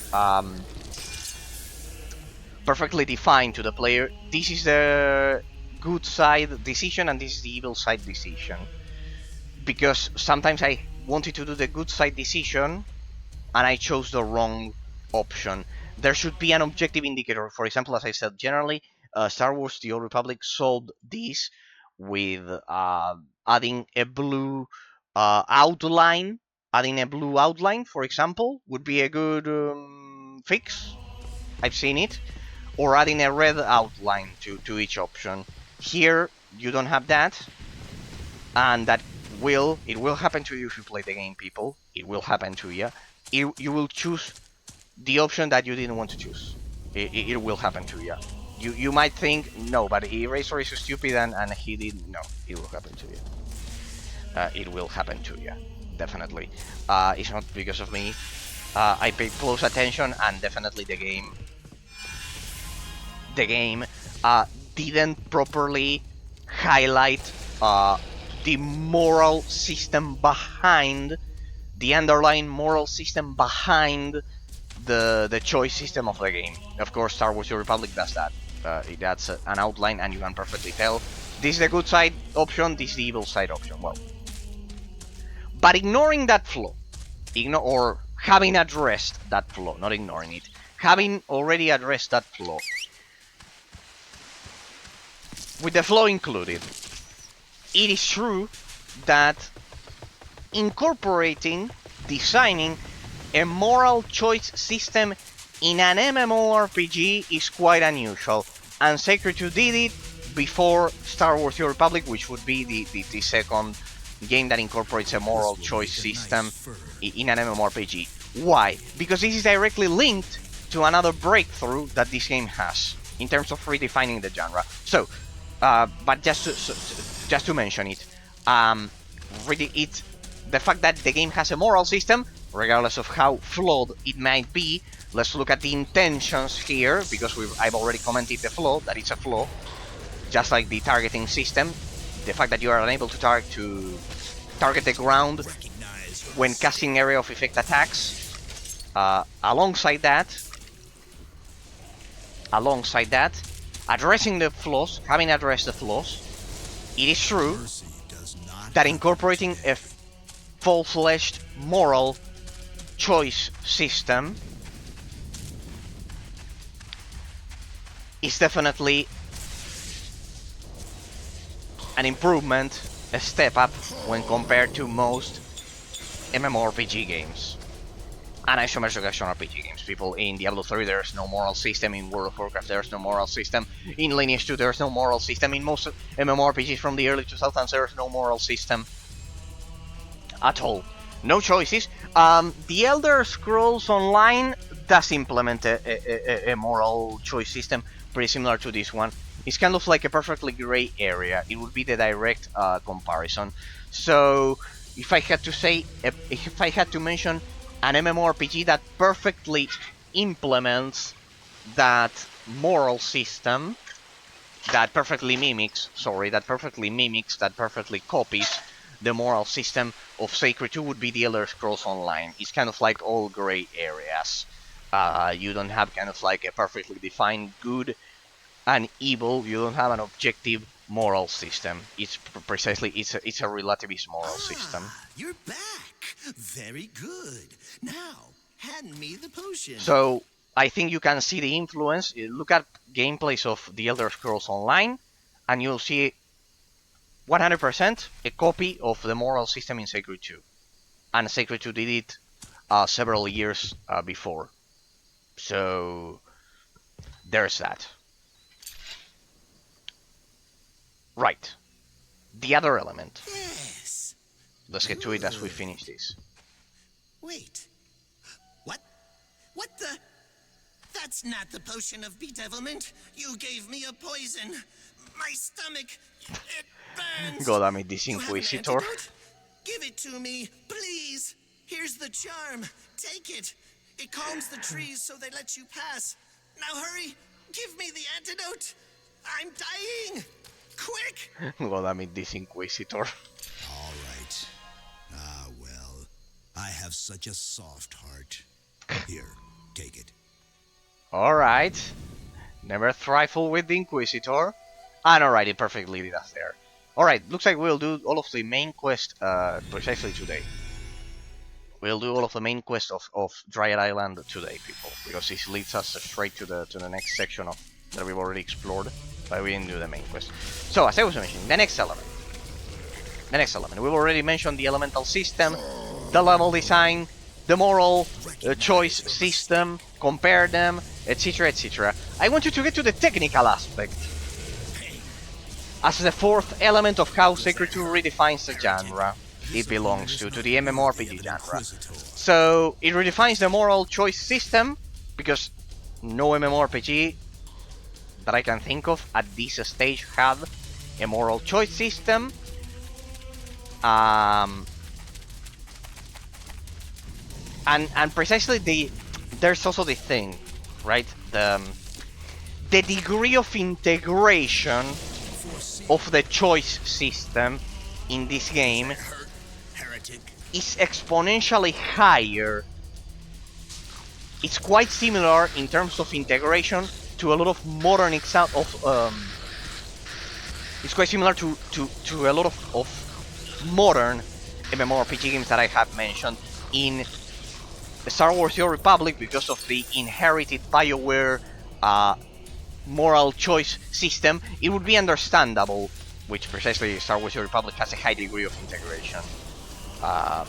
You have a lot of quests with a moral system in them, which is better laid out in comparison to Sacred 2. And the Elder Scrolls 3, the Elder Scrolls Online has the same style of grey moral system that this game has. I am all powerful. But if you think about it, Nature is nothing. a lot of MMORPGs don't even implement a moral choice system, and even if the ones that implement it, if we think about not the MMORPG genre, but the original idea that was Baldur's Gate. Baldur's Gate had a lot of choices. Pretty much it was a spark of the classic BioWare system, or Mass Effect, or Jade Empire, or those classic BioWare games. Those did have the moral system, but achieving the degree of integration of the moral system that we find in Sacred 2, with the extension of the terrain that the game provides, it's another unique combination that definitely redefined that blurred line between MMORPG and isometric action RPG. So yes, the moral system, the degree of integration of the moral system is the crowning achievement that we should be looking at. Why? Because it's just as it's quite unusual people to stumble upon a game with the extension of the terrain that Sacred 2 has, with the quest density that it has, which is that of an MMORPG. It's also unusual to stumble upon a game with the extension of the terrain that this game has, and the degree of integration of the moral choice system that this has. Mass Effect has a perfect moral choice system. Baldur's Gate has that perfect integration, but the extension of the terrain is much smaller, pretty much. So there we can see another aspect that is an absolute show of ingenuity. It completely redefines the concept of MMORPG and isometric action RPG. In Diablo 3, you don't even have a moral system, a moral choice system at all. You don't have the quest density, and you don't have a lot of elements that, as I said, contribute to create an original experience, to redefine the mechanics in perspective, to redefine the mechanics of the genres Sacred 2 influences. Remember, in terms of the genre classification, it is an MMORPG due to quest density and cooldown times and many more elements that we've analyzed for 40 days. But it also influences the isometric action RPG genre. As I said, direct comparison. Compare. How are most isometric MMORPG games nowadays? They have this blurred line between MMORPG and isometric action RPG game, right? But before all of them existed, it wasn't Diablo 3. Sacred 2 created that blurred line. Hold! Desist! Too much blood has already been shed. You want to go to the Crystal Caves? Very well then. Give me your word you'll refrain from killing any more Dryads, and I'll show you the way. Lead the way. Good. I accept your promise. Follow the path leading to the north. It will take you straight to the Crystal Caves. Farewell. Let's go. I think we have already... Yeah, there we go. We were questing there on Thursday, so we'll go straight up. We'll go to the Crystal World boss of the main story quest of the game. Do it. And proceed to the next chapter, I believe. I know we have to explore the other islands that I mentioned, but well, first I wanted to finish this today. So yes, people, yes. If you think about it, this game it's a it's a myriad of unique combinations that you won't usually find even nowadays, even in modern game development. If you think about it, as I said. What's this? Hafted weapons. Ah, yeah, right, but whatever. Blind Rage. Pretty good, I'm sure, but it's not a staff. There's compliance. It doesn't. I think we can sell it. Yeah, let's sell it because otherwise we already have our gloves, our trusty gloves that turn our damage into poison. That's pretty much unbeatable. This instead of Tanuk's plate, forget it. Forget it. There we go. There we go. There we go. Let me sell all of this stuff, people. There we go. Perfect. Aha. Chance to reflect spells. Chance to half regeneration. This one is pretty interesting. That one no. Good. Do you have potions? You have potions? We have been using potions. We are having a negative economic ratio. Precisely, you can see it in action, people. Let me sell this. You can see it in action. We were at 300 and a bit more, and we lost some potions that I had to replace. There you can see the negative economic ratio in action. It's incredible that at this point the difficulty curve of the game is so perfect that I am forced to use potions once again. Hey, Scar Dragoon, how have you been? How have you been, man? A true slaughter. It's been a while since the first section of the jungle, I believe it was. By the way, I forgot to mention, how did that Hellgate London installation go? You at the end of the day, I never knew the ending. I never knew the ending of that Hellgate London installation. Another viewer also asked me for the Hellgate London installation. Yeah. Thank you, man. Thank you for dropping by to check out the 40th day of review. I think we'll be able to see the end of this crazy journey. I think I am close to the end. I think I'm close to the end by now. I do believe it. I do believe I'm close to the end.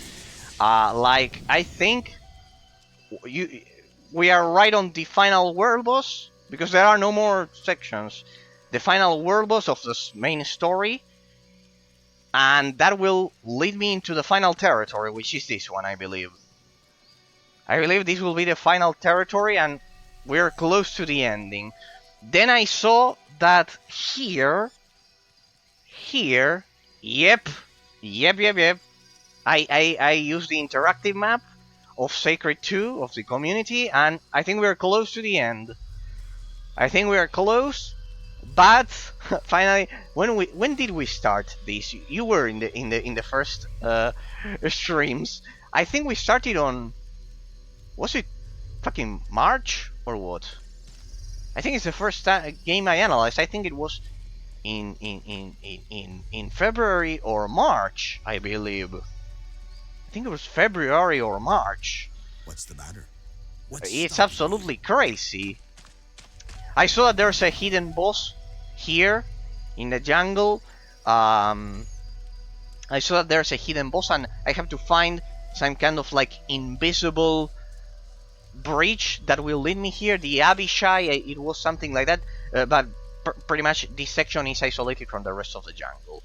So I have to find the secret entrance to the Abishai, and here there's another ultra powerful Abishai or something like that. And then we have one more world boss here, and then also another one here. I think they're part of the Ice and Blood expansion. But well, people, indeed, Scarlet Dragoon has been here right from the beginning. So, deep thanks to Scarlet Dragoon, you've seen the whole journey. I think you might have missed only the swamp, the desert, and the islands, but pretty much it's almost the entirety of the journey. I think I'm the only crazy psychopath that ever did this at this point. At least recording, not offline, but recording it and talking with a crazy analysis for 40 days. God damn it. God damn it. So yeah, pretty much I was talking about all of the innovation that Sacred 2 brought to the genre. I mentioned that it's extremely unfair that Diablo 2 is the one game that everyone attributes the responsibility for blurring the line between MMORPG and isometric action RPG. I think it's unfair because this game was released earlier, if my memory serves me right, with a much bigger, expansive world and everything. So, for incorporating a moral system that I was mentioning, and pretty much incorporating a high degree of detail in the terrain, pretty much a lot of ideas that make it unique. So yes, people, pretty much looking back at how it redefines a lot of elements that we see nowadays, I was going to mention that Ark, I don't know if you played Ark or Path of Exile 2 or a lot of modern isometric action RPG games that try to blur that line with group content. For example, this game back in the day, precisely since it behaved like an MMORPG, did all of those things that we see a resurgence nowadays much earlier, much earlier. So it's absolutely unfair that when people think about modern MMORPGs that have an isometric camera like Ark or Path of Exile 2 or Diablo 4, it's unfair that they don't think about this game, because in these 40 days we have definitely seen a lot of elements that created that development philosophy, and this game is not attributed at all for them. Alright, there we go. Double phase settle on that we did on Tuesday, but it was single. Now we'll go up against two of them due to the mod. A much more difficult version of the original fight. Let's see what we can do about it, people. Let's go. See, for example, the idea of group-oriented content and world bosses. Let's go for ice resistance, because I think that beam of light is pretty much ice damage. The idea of group content, my doppelganger. Yeah, it's definitely ice damage. The idea of group content, for example, is not attributed to this game at all. And Diablo 3 does not incorporate that, huh? You don't have, or Diablo didn't incorporate that. For example, it didn't have raids of 2 or I don't know, 4 or 10 players or whatever. Yeah, I need to remember the one that I'm targeting. I love going up against a more difficult version of the original game, thanks to the mods. Damn it.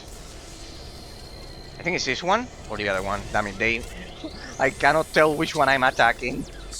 There we go. Nice blow there. Aha.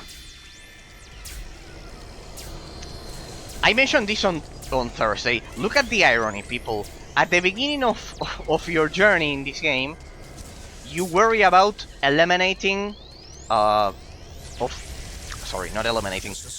switch your damage from physical to elemental damage of any type.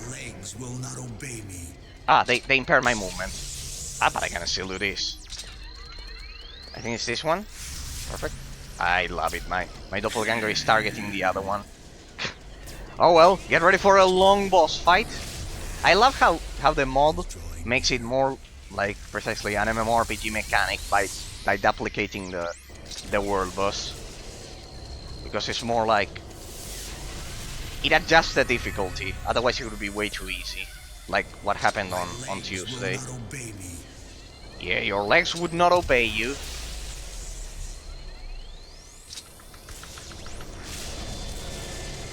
Definitely this isn't the final boss of the game, people. It can't be.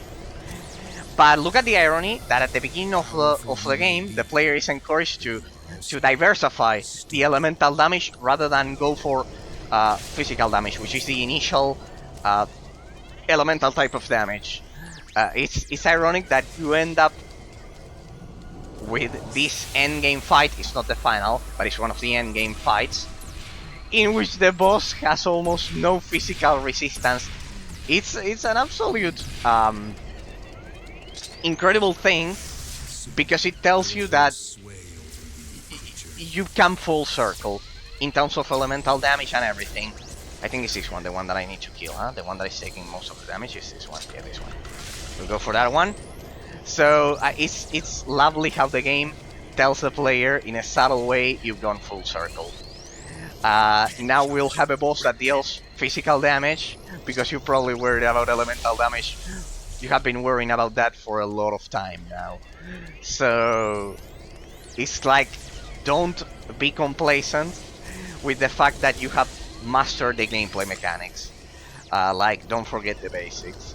I think it's cute. I think it's absolutely cute. And I think it's a good development philosophy. It doesn't redefine the genre at all, but what it does redefine the genre, if you think about it, think about Ark, think about Diablo 4, think about Path of Exile 2, a lot of modern games, and you'll see that blurring the line between MMORPG and isometric action RPG is quite similar to the process that this game, that Sacred 2 did back then, people. It's not similar to Diablo 3. Because in Diablo 3 you don't have group content, you don't have a lot of elements that I have been mentioning. It's more similar to this game, so I think it should be attributed much more for creating the idea of isometric action RPG mixed with the the gameplay, mixed with the level design of an MMORPG. So I think it's absolutely unfair for this game to be underrated, definitely. I think I've made that an obvious analysis. That's for sure, by now. I think it was obvious right from the beginning. Oh, they are getting enraged. That's another element that you usually don't see in Diablo 2. Oh, my doppelganger is getting killed in one blow. Interesting. We cannot have that, people. I mean, I've lost track which one is the one that I am meant to attack first. This one. We should engage in melee though, so I can take advantage of my dual wielding.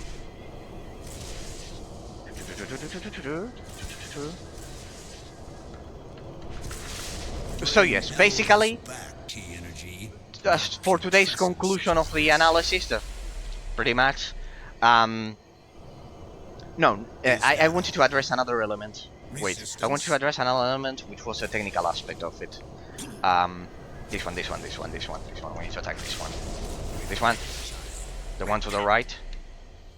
Interesting. They are able to kill my doppelganger in one blow, so that forces me to stay on my toes, because remember, if I get killed, my soul is transferred back to the doppelganger, and basically I don't die. I have kind of like a second try. So it's quite interesting that this world burst precisely attacks the one aspect of the gameplay mechanics that ensures that the player is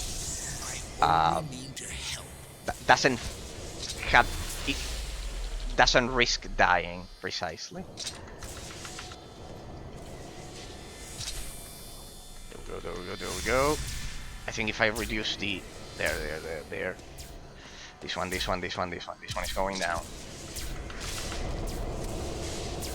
There we go. Nice hit. We're close. This one, I need to stay onto that one.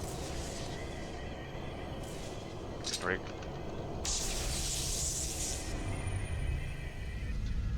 Oh damn it, I lost track of which one. The other one. I lost track of which one it is. This one. I love it because they become invisible for a second, and you lose track of them. Like that. Doesn't bother me. This one.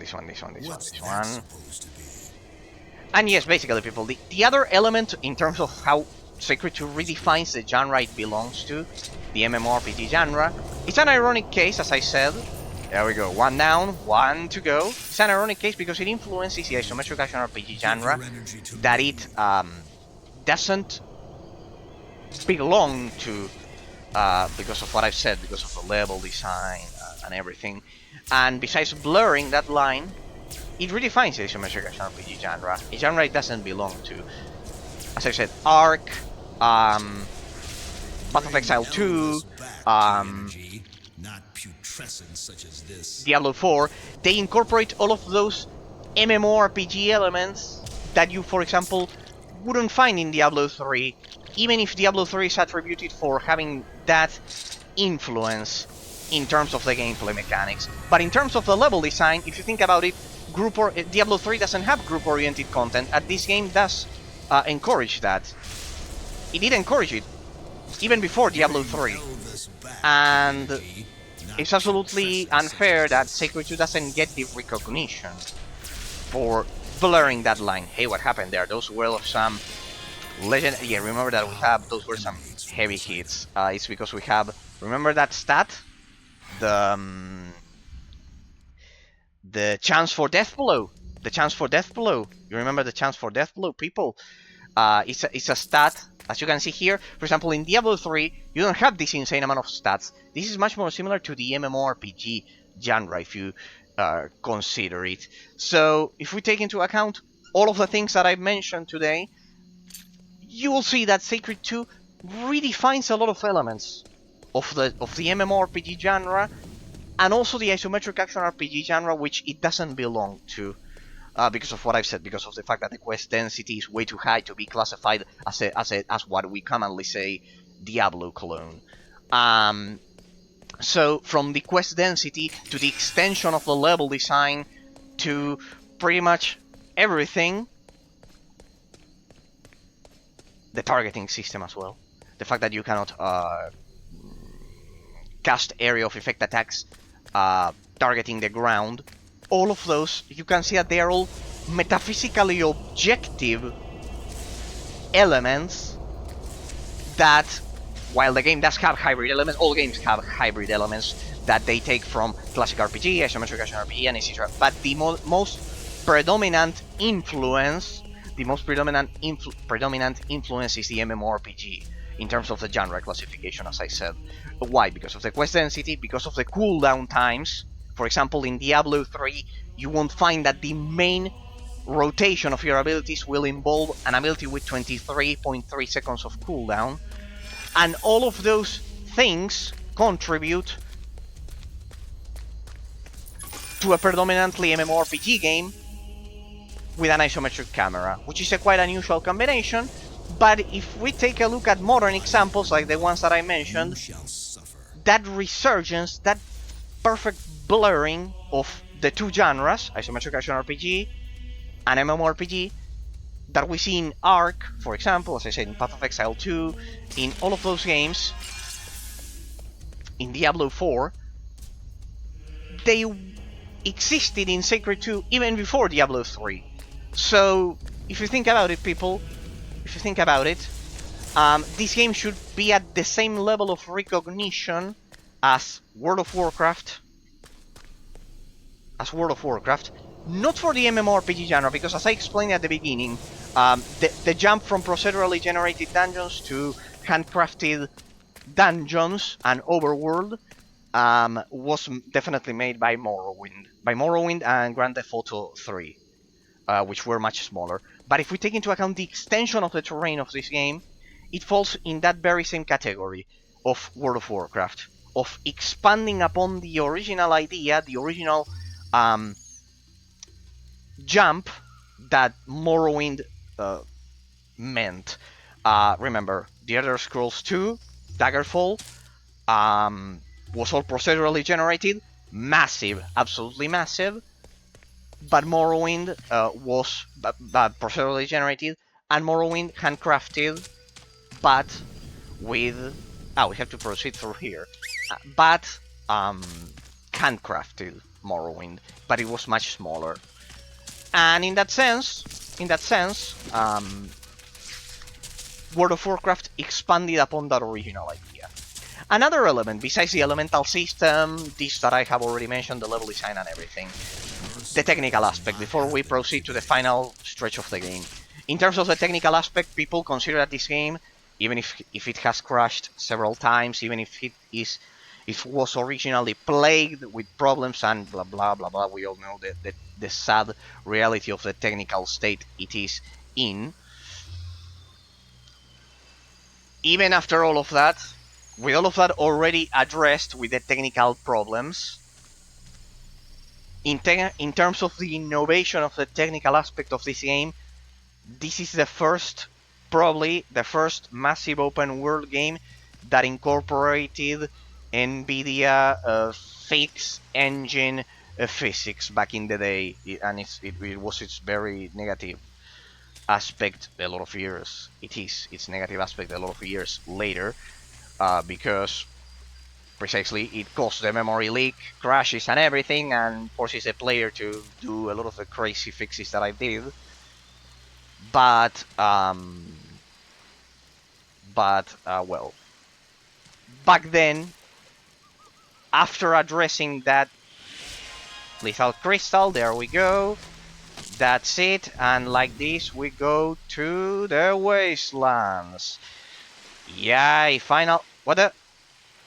Ah, yeah, right. They disappear when you choose a boat. All right, people. Officially, let's get to the final second. Ah, no, but we need to explore those two islands. Wait. Let me unlock. Wait, because I missed two islands. Three. I missed these two. I missed these two islands and this one. Oh, damn it. Let me... We have already unlocked the portal here, right? Anyways. There we go. Yeah, there we go. Let me activate the portal. Well, activate. As soon as you get over there. There we go. We'll unlock it. Hang on a second, because those two islands... It shouldn't take me more than some minutes. We should be... right there. We should explore those two. I want to have them fully explored before we go over there. Hang on a second. I think there's a boss or some shit like that. I'm not sure, but hang on a second. And the only way to access them was through the boat. There. Hang on a second, because I left this unexplored. And we cannot have that. Hang on a second. Hang on a second. Hang on a second. We also have to go back and do some quests, but first I wanted to get to the main quest there. I think it was through here. There's the boat. Remember the boat? When you unlock the boat, that you have to unlock the boat and everything. There's the exit there. Through there, that you can see there on the map. That will lead us to that zone. To those two islands. Hang on. Because they are explorable.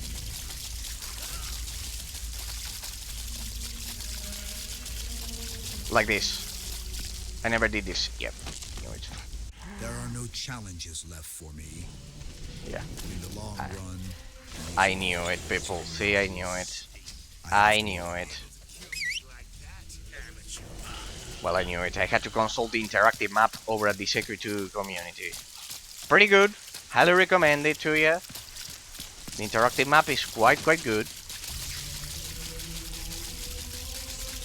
So yes, pretty much, in terms of the technical aspect of the game, in terms of the innovation it brings to the table, I don't remember any expansive MMORPGs like this one with NVIDIA physics back in the day or ever. I think it's a unique case. Because of how difficult it must be to add all of the shader caching and the crazy physics of this game to such a massive world. So I think it's a unique case, and being a unique case, pretty much it's a pretty small island. I don't think we'll find anything here. I mean, it wouldn't make sense, but well.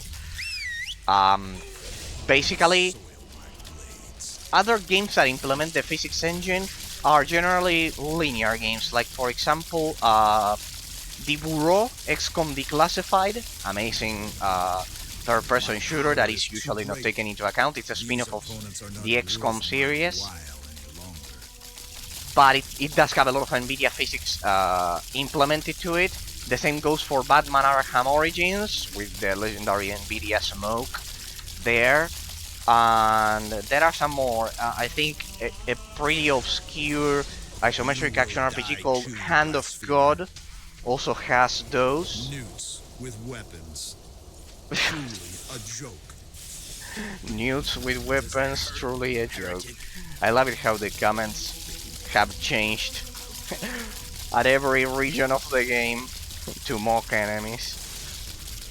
So yes, pretty much. In terms of the technical innovation, it's a unique case, people. It's a unique case.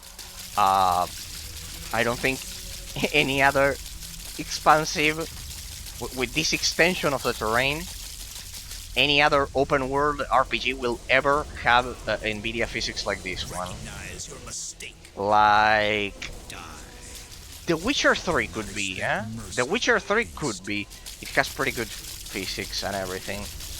But I think there aren't many examples. Definitely not MMORPGs, because they are usually cheap in the graphics department, so because they have to ensure that that everyone's PC runs them smoothly. In the case of this game, arguably it's a terrible choice for selling your game. It's a terrible choice making an online game graphically intensive. They are generally not graphically intensive, so everyone's PCs can work, because these games are exponentially benefited from the online nature of them, of the online community. And if you cannot create an online community, you are basically degrading the experience for your own player base. If you know what I mean, people. Pretty much, online games, usually, think about League of Legends, World of Warcraft, they are not generally bleeding edge tech or bleeding edge graphics that push those boundaries. Those are generally reserved for single player experiences. So in that sense, it's also a pretty unique experience, because back in the day, back in 2008, even by today's standards, the physics of this game are top of the line, like top line, the absolute best they could produce. So the best physics, the best graphics, the density. Well, remember that they sold the elite textures separately, because they wouldn't work in the console version or some shit like that. But essentially, if you think about it, they prioritized quality over the very legacy of their game, because it was in their best interest, the developers over at Ascaron, creating a game with worse graphics, so everyone could play it, so they could build the online community of the game, and so it would be successful as an MMORPG in the philosophy of a modern MMORPG. But they went above and beyond to prioritize quality over everything. There's a case pretty similar to this one. These are actually sad cases of kamikaze philosophies, of an immolation, of a self-destructing mentality that is quite difficult to find, because it prioritizes quality overall. With the Mario and Luigi series over at Nintendo, Alpha Dream, the developer, the Japanese developer, they went bankrupt, literally bankrupt. They gave up their independence just to release the final entry in the series that fortunately Nintendo rescued recently. That we know that there will be an next entry with Mario and Luigi Brothership. But for a lot of years, we thought that the final entry was precisely Bowser's Inside Story, the remake. And they released it for the 3DS instead of the Switch, and they didn't care. They just wanted to preserve their legacy at the cost of their existence, of their very existence as an independent development studio. There are very few cases of this. Generally, there are very, very, very few cases of this. Very, very few cases of this. But I think that is reserved as the glorious Valhalla or heaven for developers because it's the biggest sacrifice a game developer can do. Your ruin, visit. Destroy their own studio to ensure the highest quality is assured, and according to what I've read about the case of Sacred 2, is what happened here. They valued quality above all else, and their studio was absorbed, just like Alpha Dream by Nintendo.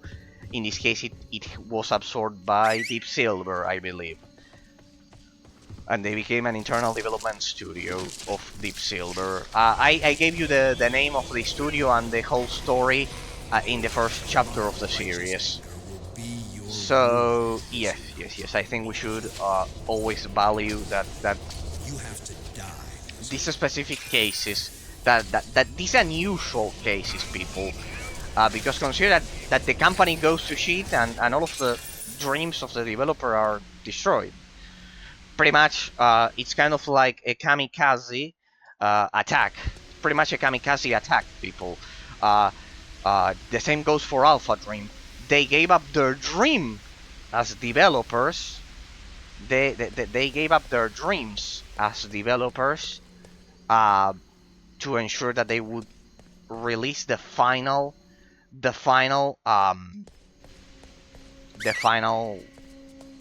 entry of the series. The same goes for precisely for Ascaron developers. They were absorbed by Deep Silver. If you think about it, people, they were absorbed by Deep Silver, and they put in their list of priorities. They put. See, I told you. There was one more quest that we had missed. So many streams ago. Look at this. Where on earth are we? The final island. And we also have this one. I wanted to explore these two before getting into the final zone of the game. And yes, I think it's the highest possible sacrifice. Consider this. They gave up their independence just to ensure that Sacred 2 had the highest possible amount of quality. If you think about it, it's the highest sacrifice a developer could possibly make. At all. Like ceasing to exist. So pretty much I think we should appreciate all of the technological advances that the game has.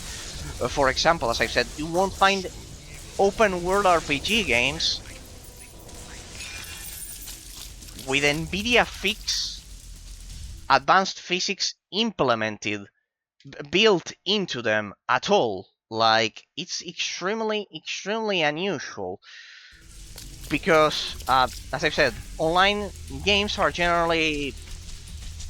meant to create an online community, and for that they have the worst possible graphics, so everyone's PCs can work, because they focus more about the online community than the quality of the product, of having that bleeding edge tech.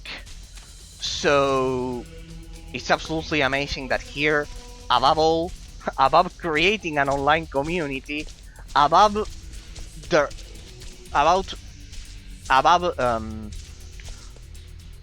perpetuating their own existence as a game development studio, above everything, the developers over at Ascaron prioritized achieving the closest idea to perfection that they could possibly create. It's a quite noble philosophy, if you think about it, people, behind the development of this game, and we've seen it in all aspects in these 40 days. Kill the Earth Lord for Mage Balinion. Finally, someone comes along here. You are in the middle of nowhere. I don't know who could possibly stumble upon you, my lady. I am a huntress and I have underestimated my task. Mage Balinion has asked me to kill the Earth Lord. He's the most powerful Earth Elemental, and I found out the hard way that he is far too strong for me. Still, the task must be fulfilled. Please go and kill this mighty opponent, and the mage will reward you well. Okay. You are indebted to the Inquisition. I presume this is a world boss, because it was a 5 stars task.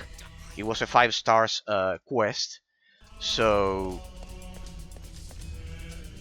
probably this is a world boss. This would be the the third world boss that we do today, and pretty much with that I think we have covered the whole region. We've done all of the world bosses. This is the last one before we get into the final section of the game.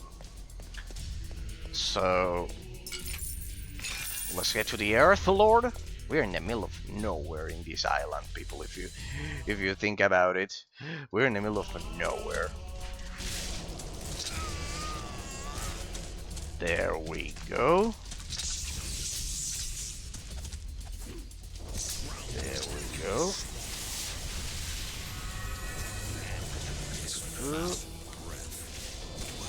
Good, good, good.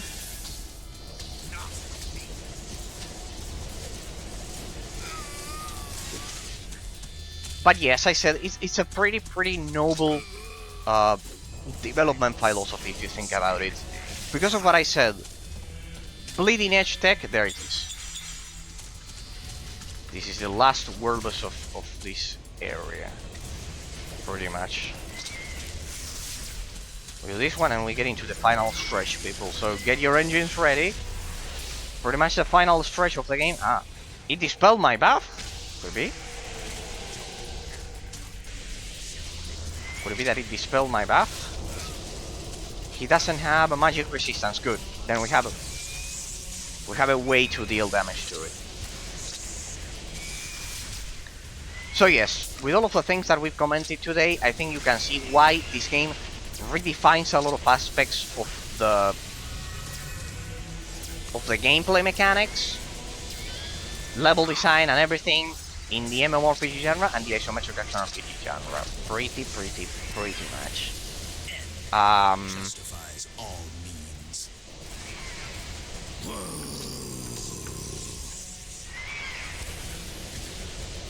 Is that all?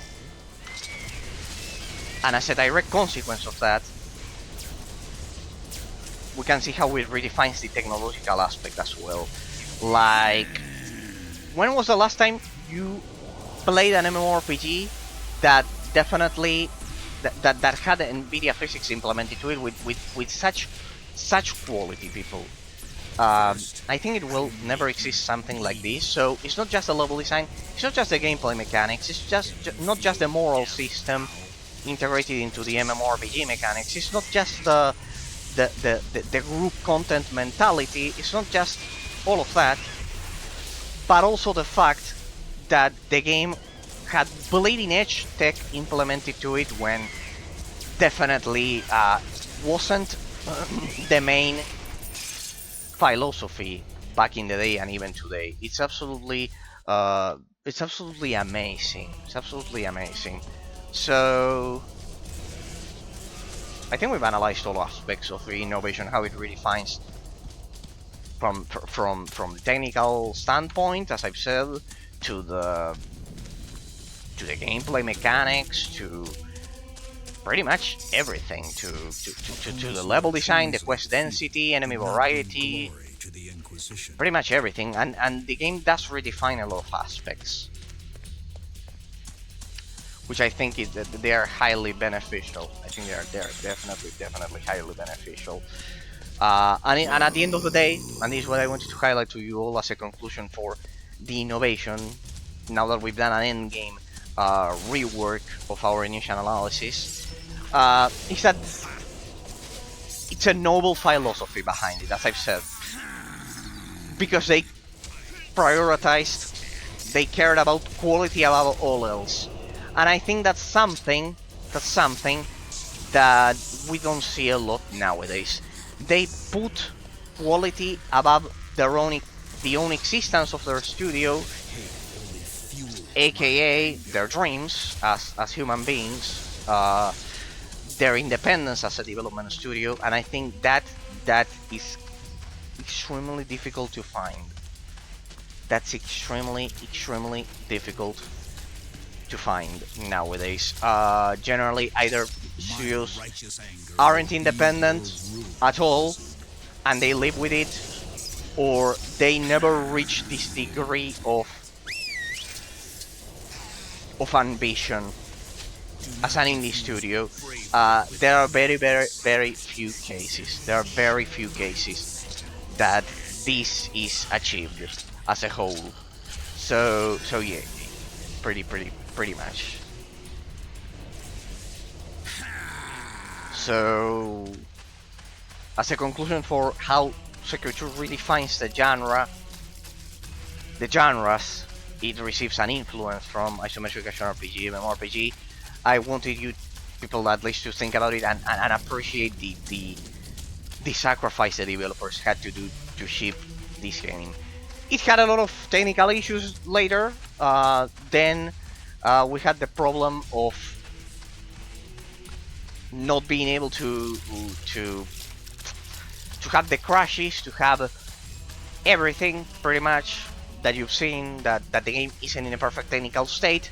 But with all of that addressed, that I have already criticized it, at the end of the day, you get a product that pushed the boundaries of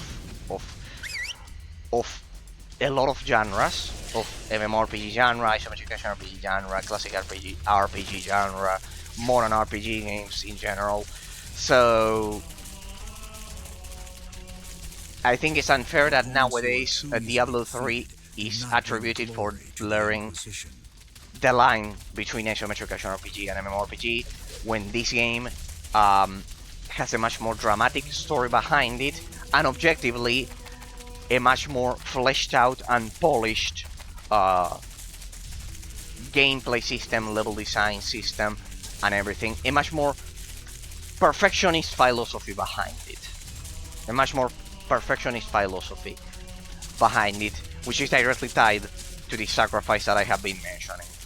That the developers didn't care about creating an online community, they cared about quality on all aspects of the game above everything. Like, pretty much achieving perfection, trying to achieve perfection. And that perfectionist mentality, I think it's quite unusual nowadays. I'm not saying that there aren't modern games that try to achieve it, but that ambition to make it happen, it's not as common as in. And the degree of execution in this game is much more tightly related to a perfectionist mentality and a sacrificial mentality as well. Because as I've said, they didn't care about creating an online community as much as reaching a perfect gameplay loop, if you think about it. So because of that, because of all of those things, the development philosophy behind this game is then one of the most noble ones that I've seen ever. It's the same as Alpha Dream with the Mario and Luigi series. It's a pretty noble philosophy of self-sacrifice and an absolute perfectionist mentality. So that's an extra aspect that we usually don't attribute to developers. Generally, game reviewers don't value this at all. Generally, game reviewers don't pay attention to this at all. Generally, the player base doesn't care about this at all, and it should be highlighted. Just as I highlight flaws, people, it's fair to highlight these things, because otherwise we are being unfair. We're being unfair, and simply it shouldn't be like that. Hey, we have quests here. Quite interesting. Would have thought. Looks like we are not done yet.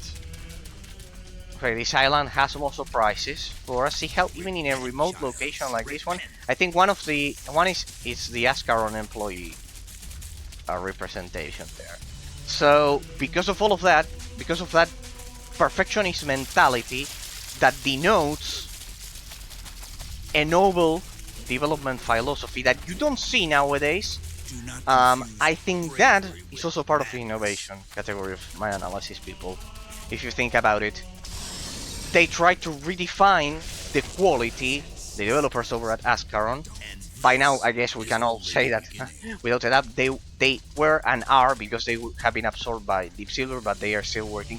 They are absolute masters of the genre.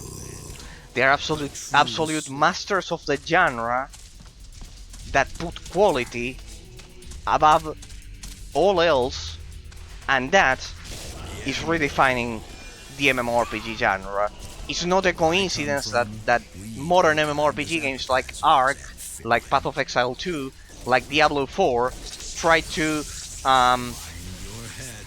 try to blur the line between MMORPG and isometric action RPG, and at the same time they can reach the degree of detail of this game. So, and we're talking about 20 years later, people, if you think about it. Happened to the So, you can only achieve this degree of perfection, with a perfectionist mentality and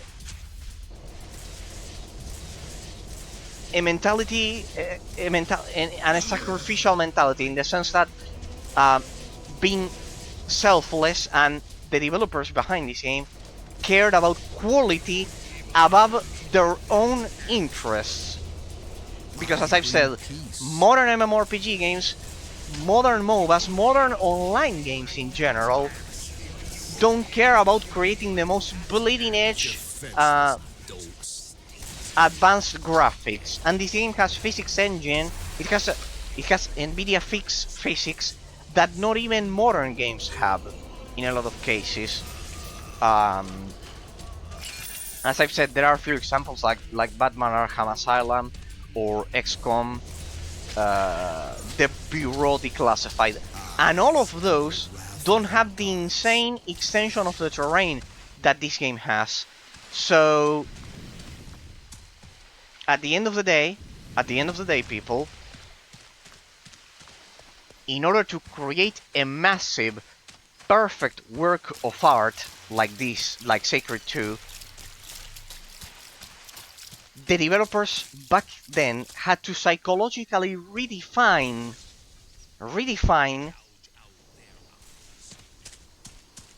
the priorities of an MMORPG back then. Why? Because if you think about it, in order to create this game, the mentality of Diablo 2 would be completely untenable. Impossible. Why? Because if they would have gone for that mentality, we would have seen a product much more similar to Titan Quest or Torchlight when compared to this game. And this game is in a completely different order of magnitude in terms of the combination of the ambition of having such extensive, massive open world, combined with the high degree of detail of um, of a normally much smaller game. So if we take that into account, people, that can only be achieved with this mentality of perfectionism and sacrifice. And nowadays, that psychological mentality, that psychology, is not present in a lot of in 99% of modern games. I'm not saying that there aren't amazing modern games Your that are death extremely came polished almost and too everything, easily. but I don't see a map like this every day. Like, and if I see a map like this, like in like in a massive MMORPG, I don't find objectively the high degree of detail that I found in every single settlement of this game. This game has a constant, amazing level of quality that requires that perfectionist mentality. That is a development innovation. The amazingly talented developers over at Ascaron definitely redefined with this game the extension of that perfectionist mentality, if you think about it, people. Because up until this point, what did we have? As I've said at the beginning, we had recently made the jump from a historical perspective. Mage Balinion, excellent, I could hear there's a The mission was a great success. and this one is one of the Ascaron employees, I believe, huh? Alexander Kond, we are finally ready. I'll go buy a few things quickly and I'll meet you there. You'll come see us, won't ya? Yeah, for sure. But wait, there was one more dungeon before we explore the whole island, but there's one more dungeon before we take that portal. There's a dungeon at the edge of the world. See, this is what I've been mentioning. Even at the edge of the world, the talented developers over at Ascaron took the time to create a dungeon there. So, as I was mentioning, going back to the other aspect, it's a pretty similar case as Alpha Dream. They prioritized quality above their own interests, and that's extremely difficult to do. Extremely difficult, people. As I've said, it's already extremely difficult to combine the perfect combination of having combining the extension of the terrain of this game with the high degree of handcrafted details that it has. Hey, what's this place? Secret zone. See, it was well worth it. There are cars in here. Wow. See that even at the edge of the map, this is part of the development studio. This is part of the developer dungeon, probably, that we are doing the quest. See the labor of lab that Ascaron did with this game. You don't see this every day. You don't see it. After 40 days of gameplay of this game, I can safely say that this game is a work of love. That it's definitely one of the best games of all time. And trust me, coming from me, that I have analyzed so many, and you can see it, people, that I criticize a lot of things.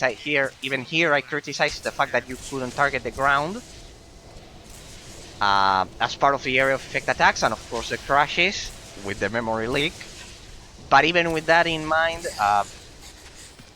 I think, people, that after 40 days we can safely say we'll get to the final analysis.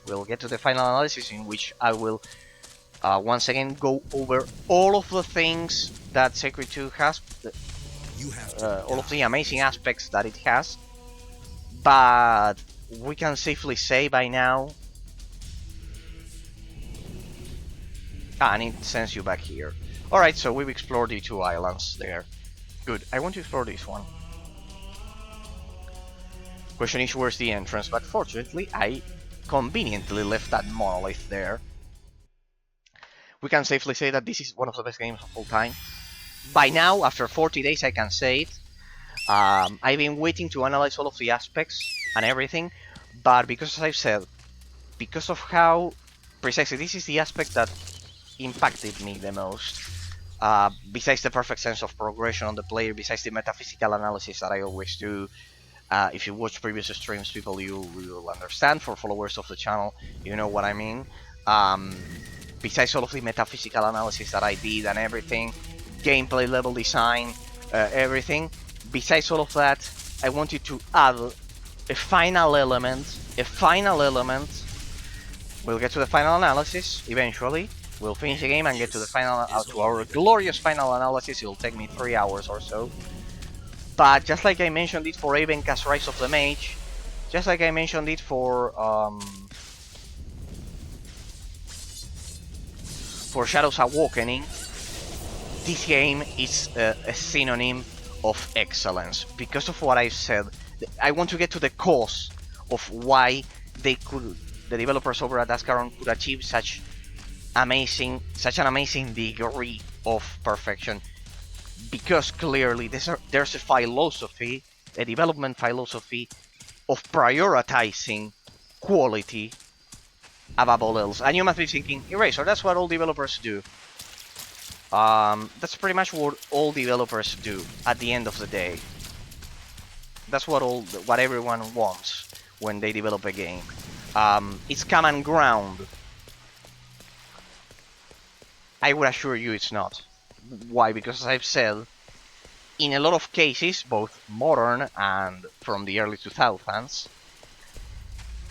in a lot of cases, especially in online games, think about World of Warcraft or Lineage 2 from back in the day, the priority was to create an online community, not to achieve the highest possible degree of quality on all aspects. If you think about the technical quality of World of Warcraft or Sacred 2, those games look like, what, 10 years behind Sacred 2?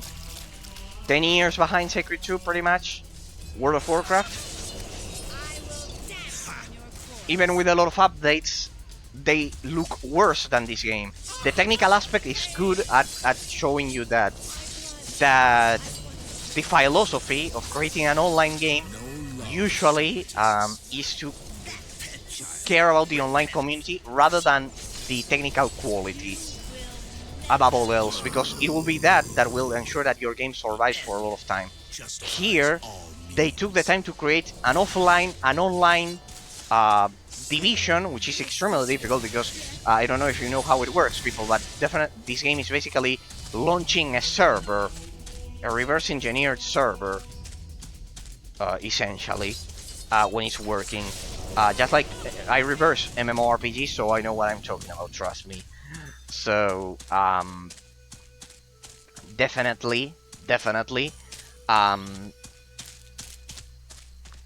developers over at Ascaron were so talented that they could release an offline version of their game, effectively preserving the legacy of the game that we would normally preserve, that most companies normally preserve through online only and creating a community and hoping that the community survives.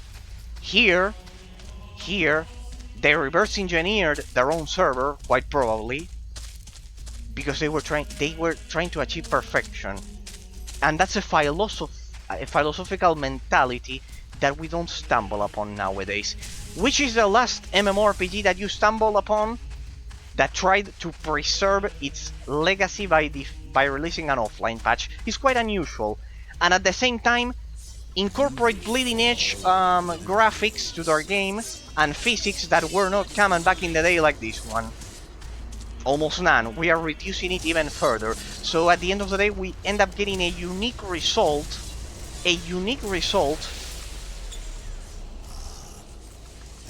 That definitely is extraordinary. Absolutely extraordinary. Bleeding edge tech, bleeding edge graphics, like no game from 2008 will look as good as this game, probably. Secondly, if there is a game that looks as good as this one, it will be single player. It won't have the MMORPG component, and if it has an MMORPG component, even we can cite modern examples like Ark, it won't have the perfectionist mentality of achieving perfection on all areas. As you can see, after 40 days of analysis, people, we can safely say that we are in presence of one of the best games of all time, and I am not exaggerating this because a lot of people, due to ignorance, due to lack of experience with video games, perhaps I'm not saying that I'm the person who played the most games ever, but pretty much due to ignorance, people say that the best game of all time is Fortnite or whatever, and I say it's Star Wars: New Republic. But as I always say, you should consider which is the most metaphysically accurate mental perception. Between saying that Fortnite is the best game of all time and saying that Sacred 2 is the best game of all time, or one of the best games of all time, my description of metaphysical reality is much more accurate when compared to the other one, because of what I said. Because Fortnite doesn't have the extension of the terrain of this game, because it doesn't have all of the elements that I've been talking about for 40 days. The influence of the level design on the gameplay mechanics, the fact that there are narrow dungeons that you don't have any room to escape to. Oh, you're here, I wouldn't have told you. Please do come see us. That's the other Ascaron employee, good. And pretty much, I think we've covered the islands today. We covered this island, these islands, this island, this island. Pretty much we did the world boss. And I think